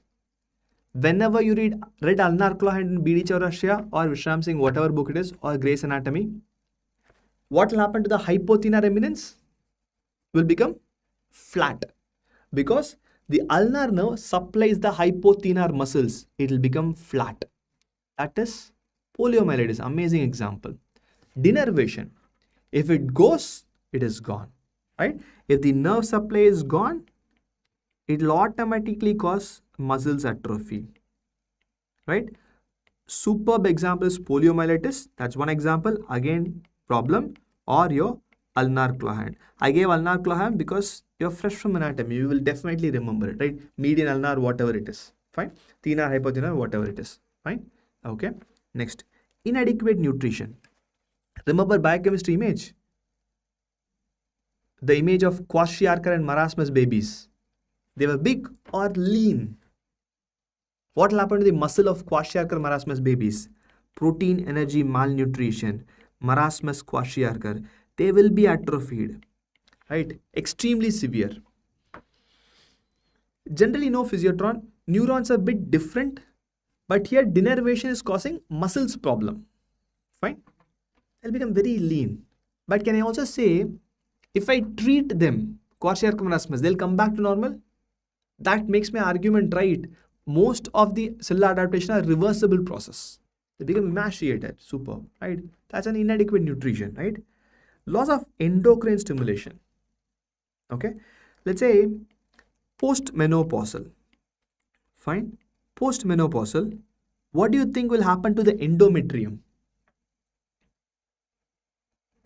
Postmenopausal, will still there be proliferative phase, secretory phase, menstrual cycle? Not at all. It won't happen, right? Postmenopausal, you'll automatically have no hormonal stimulation. Automatically what will happen? It will become atrophied. Fine. Now here I'm going to put a star mark. Now you tell me, Jaykumar will come with dystrophy soon. You tell me, post-menopausal, if you give the women estrogen, will menstruation come back? Yes, no. Answer is, it will not. Because this is a very severe degree. So what happens? The entire endometrium dies completely. Here, it's not ubiquitin mediated destruction or autophagy. Here, it is more of apoptosis. It's severe. So this is reversible or irreversible? Reversible or irreversible? It's irreversible, right? Write this in bigger letter. Okay. Whenever there's an exception to the ordinary, you tend to forget. Whenever there's an exception to ordinary, you tend to forget. That's where you lose in MCQs. Almost every cellular adaptation is reversible except atrophy in few places, which is irreversible. One of the example is this. We look at many physiological atrophy which are irreversible. We look at that soon, right? Last but not least, pressure atrophy. I'll give you a simple example. You must have read this for sure. In physiology, have you read about visual field defects? Bitemporal, nasal, hemianopias and everything. Dhruva, because once the hormones are gone, the stem cells are gone. Once the stem cells are gone, whatever I do, I cannot make it come back. That's why it's irreversible. Fine? Okay? You must have read. Whenever there's a pituitary tumor compressing the optic chiasm, you'll have visual field defects, right? Superb. So can I say a pituitary tumor can compress or pressure optic chiasm and cause atrophy? That is pressure atrophy, right? Pressure atrophy happens in most of the intracranial tumors. The best example is whatever we already know, the pituitary lesions compress the optic chiasm and it will cause optic nerve or visual field defects. That's the best example, right? If it compresses, destroys, you'll have functional disparity. Simple. These are the examples of atrophy. You already know half, either from physiology or from practical experience. You need not worry about it. All these are examples for pathological atrophy. So not physiological, pathological. Let's go to physiological atrophy also, right? Because it's easiest part. Development. Fine. Do we have notochord? Yes, no? We don't have notochord, right? Do we have thyroglossal tract? We don't have thyroglossal tract, right? Do we have webbed fingers? We don't have webbed fingers. But when I was a fetus, I had notochord. I had thyroglossal tract because from foramen cecum, thyroid came down. There is a tract present. I had webbed fingers. All these are examples for physiological atrophy. And are these reversible or irreversible? They are irreversible because apoptosis happens, they are severe, right? So physiological, in embryology, you have lots and lots of examples. Few of them I told, the disappearance of notochord. It will go away. Disappearance of thyroglossal tract. It will go away. Fine. In few, it might persist. These are all irreversible. Whenever I say irreversible, whenever we read apoptosis, I'll give the same example. Physiological apoptosis, physiological atrophy, right? Then what's the difference? You should say. I'll help you tell that soon. Fine. Post-childbirth. Again, a simple question. You know that. Do you have thymus? Yes, no, maybe. No. Kids have thymus. When you become an adult, it will undergo atrophy, right? Post-childbirth, thymus undergoes atrophy. Because again, it's irreversible because of apoptosis. Now, this is also apoptosis. Also, I call it atrophy. So, what's the difference? I call it apoptosis. I call it atrophy also, right? So, what's the difference? It's simple. Atrophy is a clinical term with naked eye. I say thenar eminence is atrophied. I don't look at the microscopy to say atrophy. I say with a chest x-ray, thymus is atrophied or involutes, like Samrat said. I don't look at the microscopy to say atrophied. Atrophy is a gross terminology. If you look at the definition of atrophy, it refers to the reduction in the size of the organ or tissue. What results in the size of the organ of tissue is the reduction in cell number and cell size. Atrophy is a gross terminology.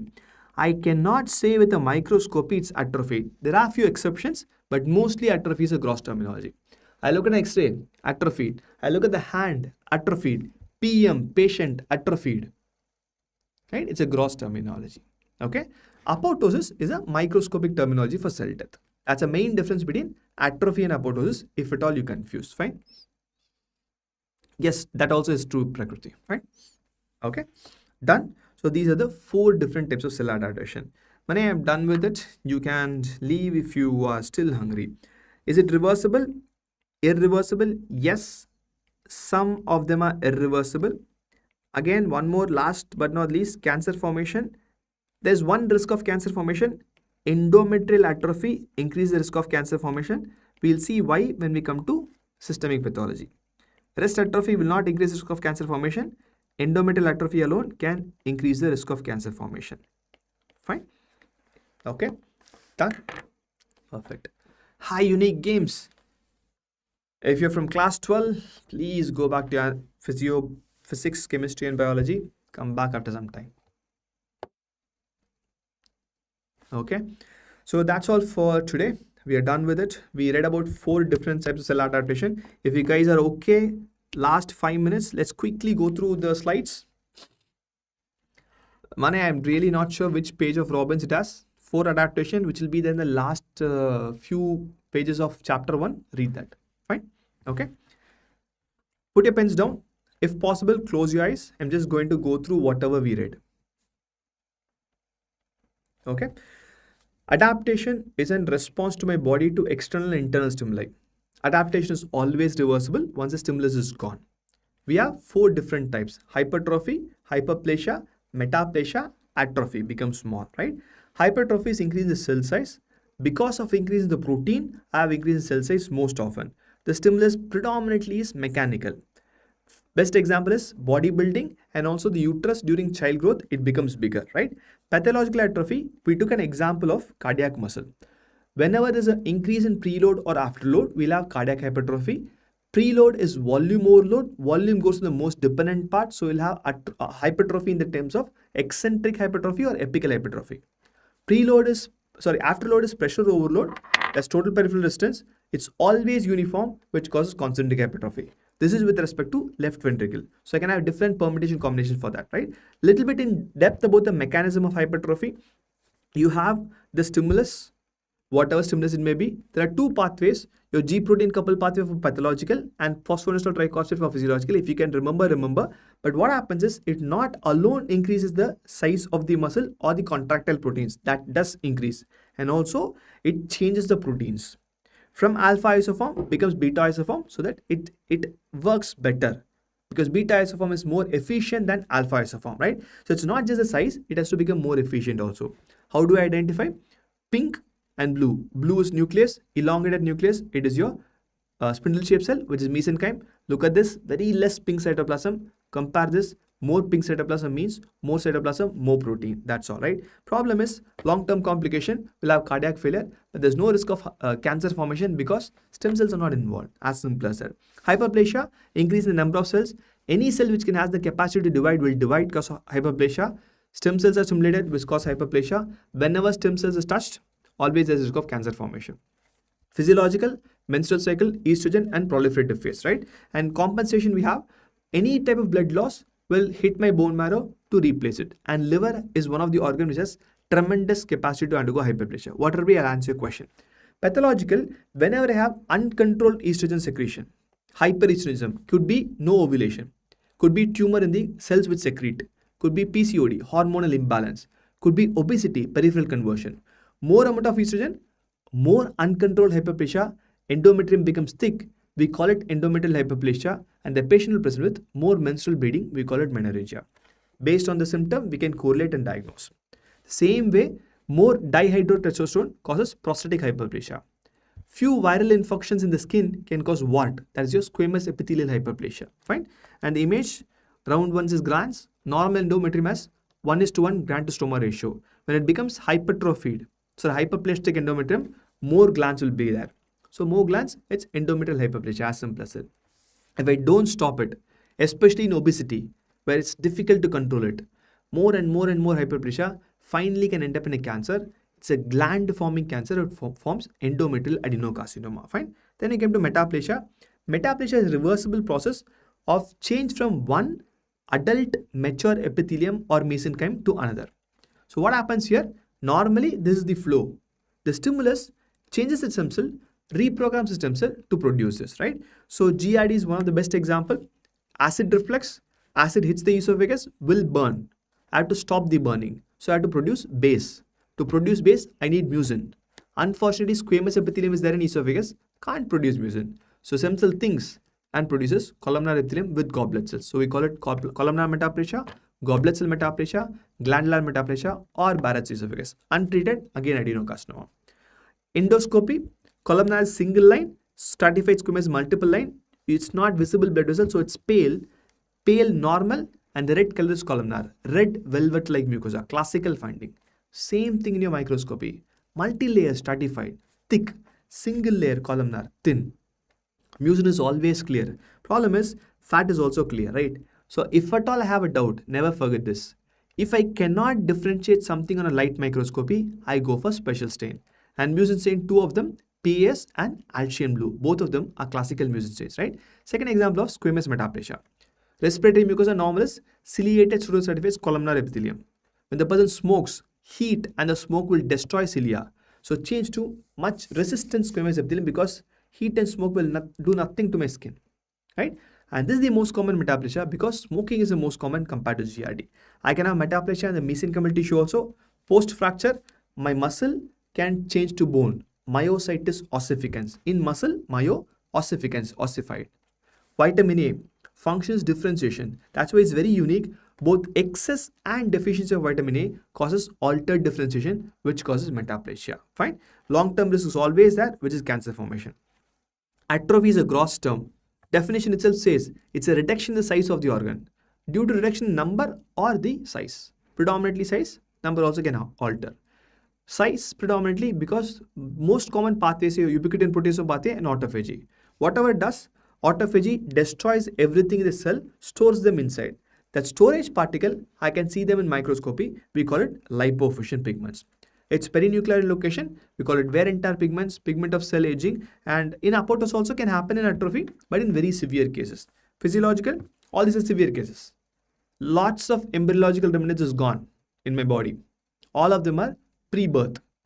Post-birth, thymus is atrophied, right? It can never come back to normal because it's dead by apoptosis. Grossly atrophied, microscopically dead by apoptosis, right? Pathological, when I don't use an organ. Best example, post-fracture, my plaster of Paris cast. It will become smaller. Any organ you don't lose, it becomes smaller. Cut the nerve supply, polio or your denervation, claw hands, muscle becomes thin. Ischemia, by default becomes small. Inadequate nutrition, PM, it becomes small, thin and emaciated, right? Loss of hormonal stimulation, your endometrium will undergo atrophy. Again, this is irreversible. This is one of the pathological irreversible. It can never come back to normal. And anything intracranial, the pressure mounts, it can compress the other tissue and cause abnormality. Best example is your pituitary lesion causing optic nerve defects, right? Outcome, it's both reversible and irreversible based on the situation. One risk, endometrium alone can increase risk of cancer, not the others, fine? Okay, that's all for today. Watch out. What would be liver transplant? See, I cannot keep on cutting and giving it, right? Over the period of time, the regenerative capacity of the liver also will limit. Once it can, not always. Fine? Okay? Great, Dhruva.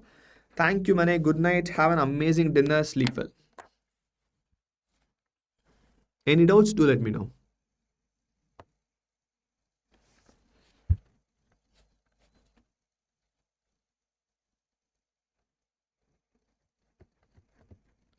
Why should I do it, Violet? I do preserve stem cells, but I won't do it back to endometrium. 50, 60 years older, I don't want menstruation there, right? And it's very complicated to do as well.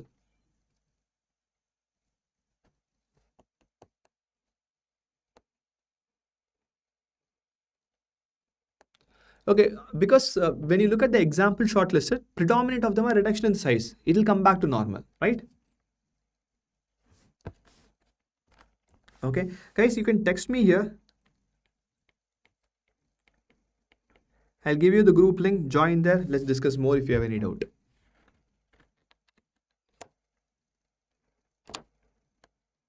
That's the reason it's reduction in size. I replied your question atrophy, shortlisted, because predominant of the causes, it's reduction in the size, and that is the first input. See, I don't have energy. First, I'll slow down, then I will die. Sometimes when I slow down, I can come back to normal. Right? That's why it's reduction in the size first, and the last, the number. Yes, it's physiological. It's loss of hormonal stimulation. It's physiological. Put it there. Yes, Akshit, you're right.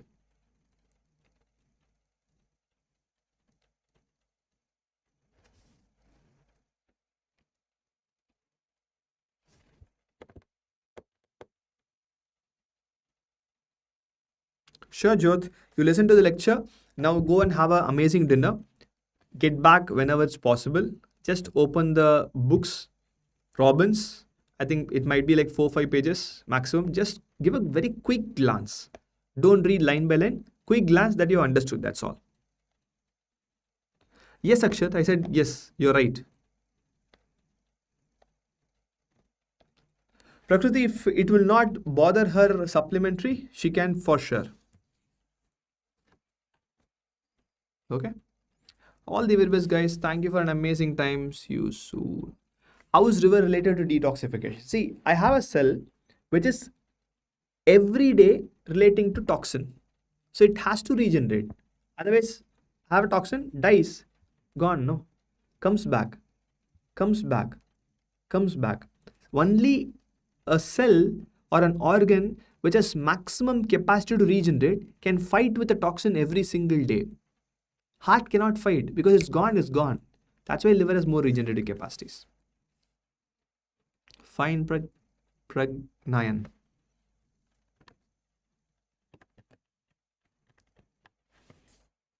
Done?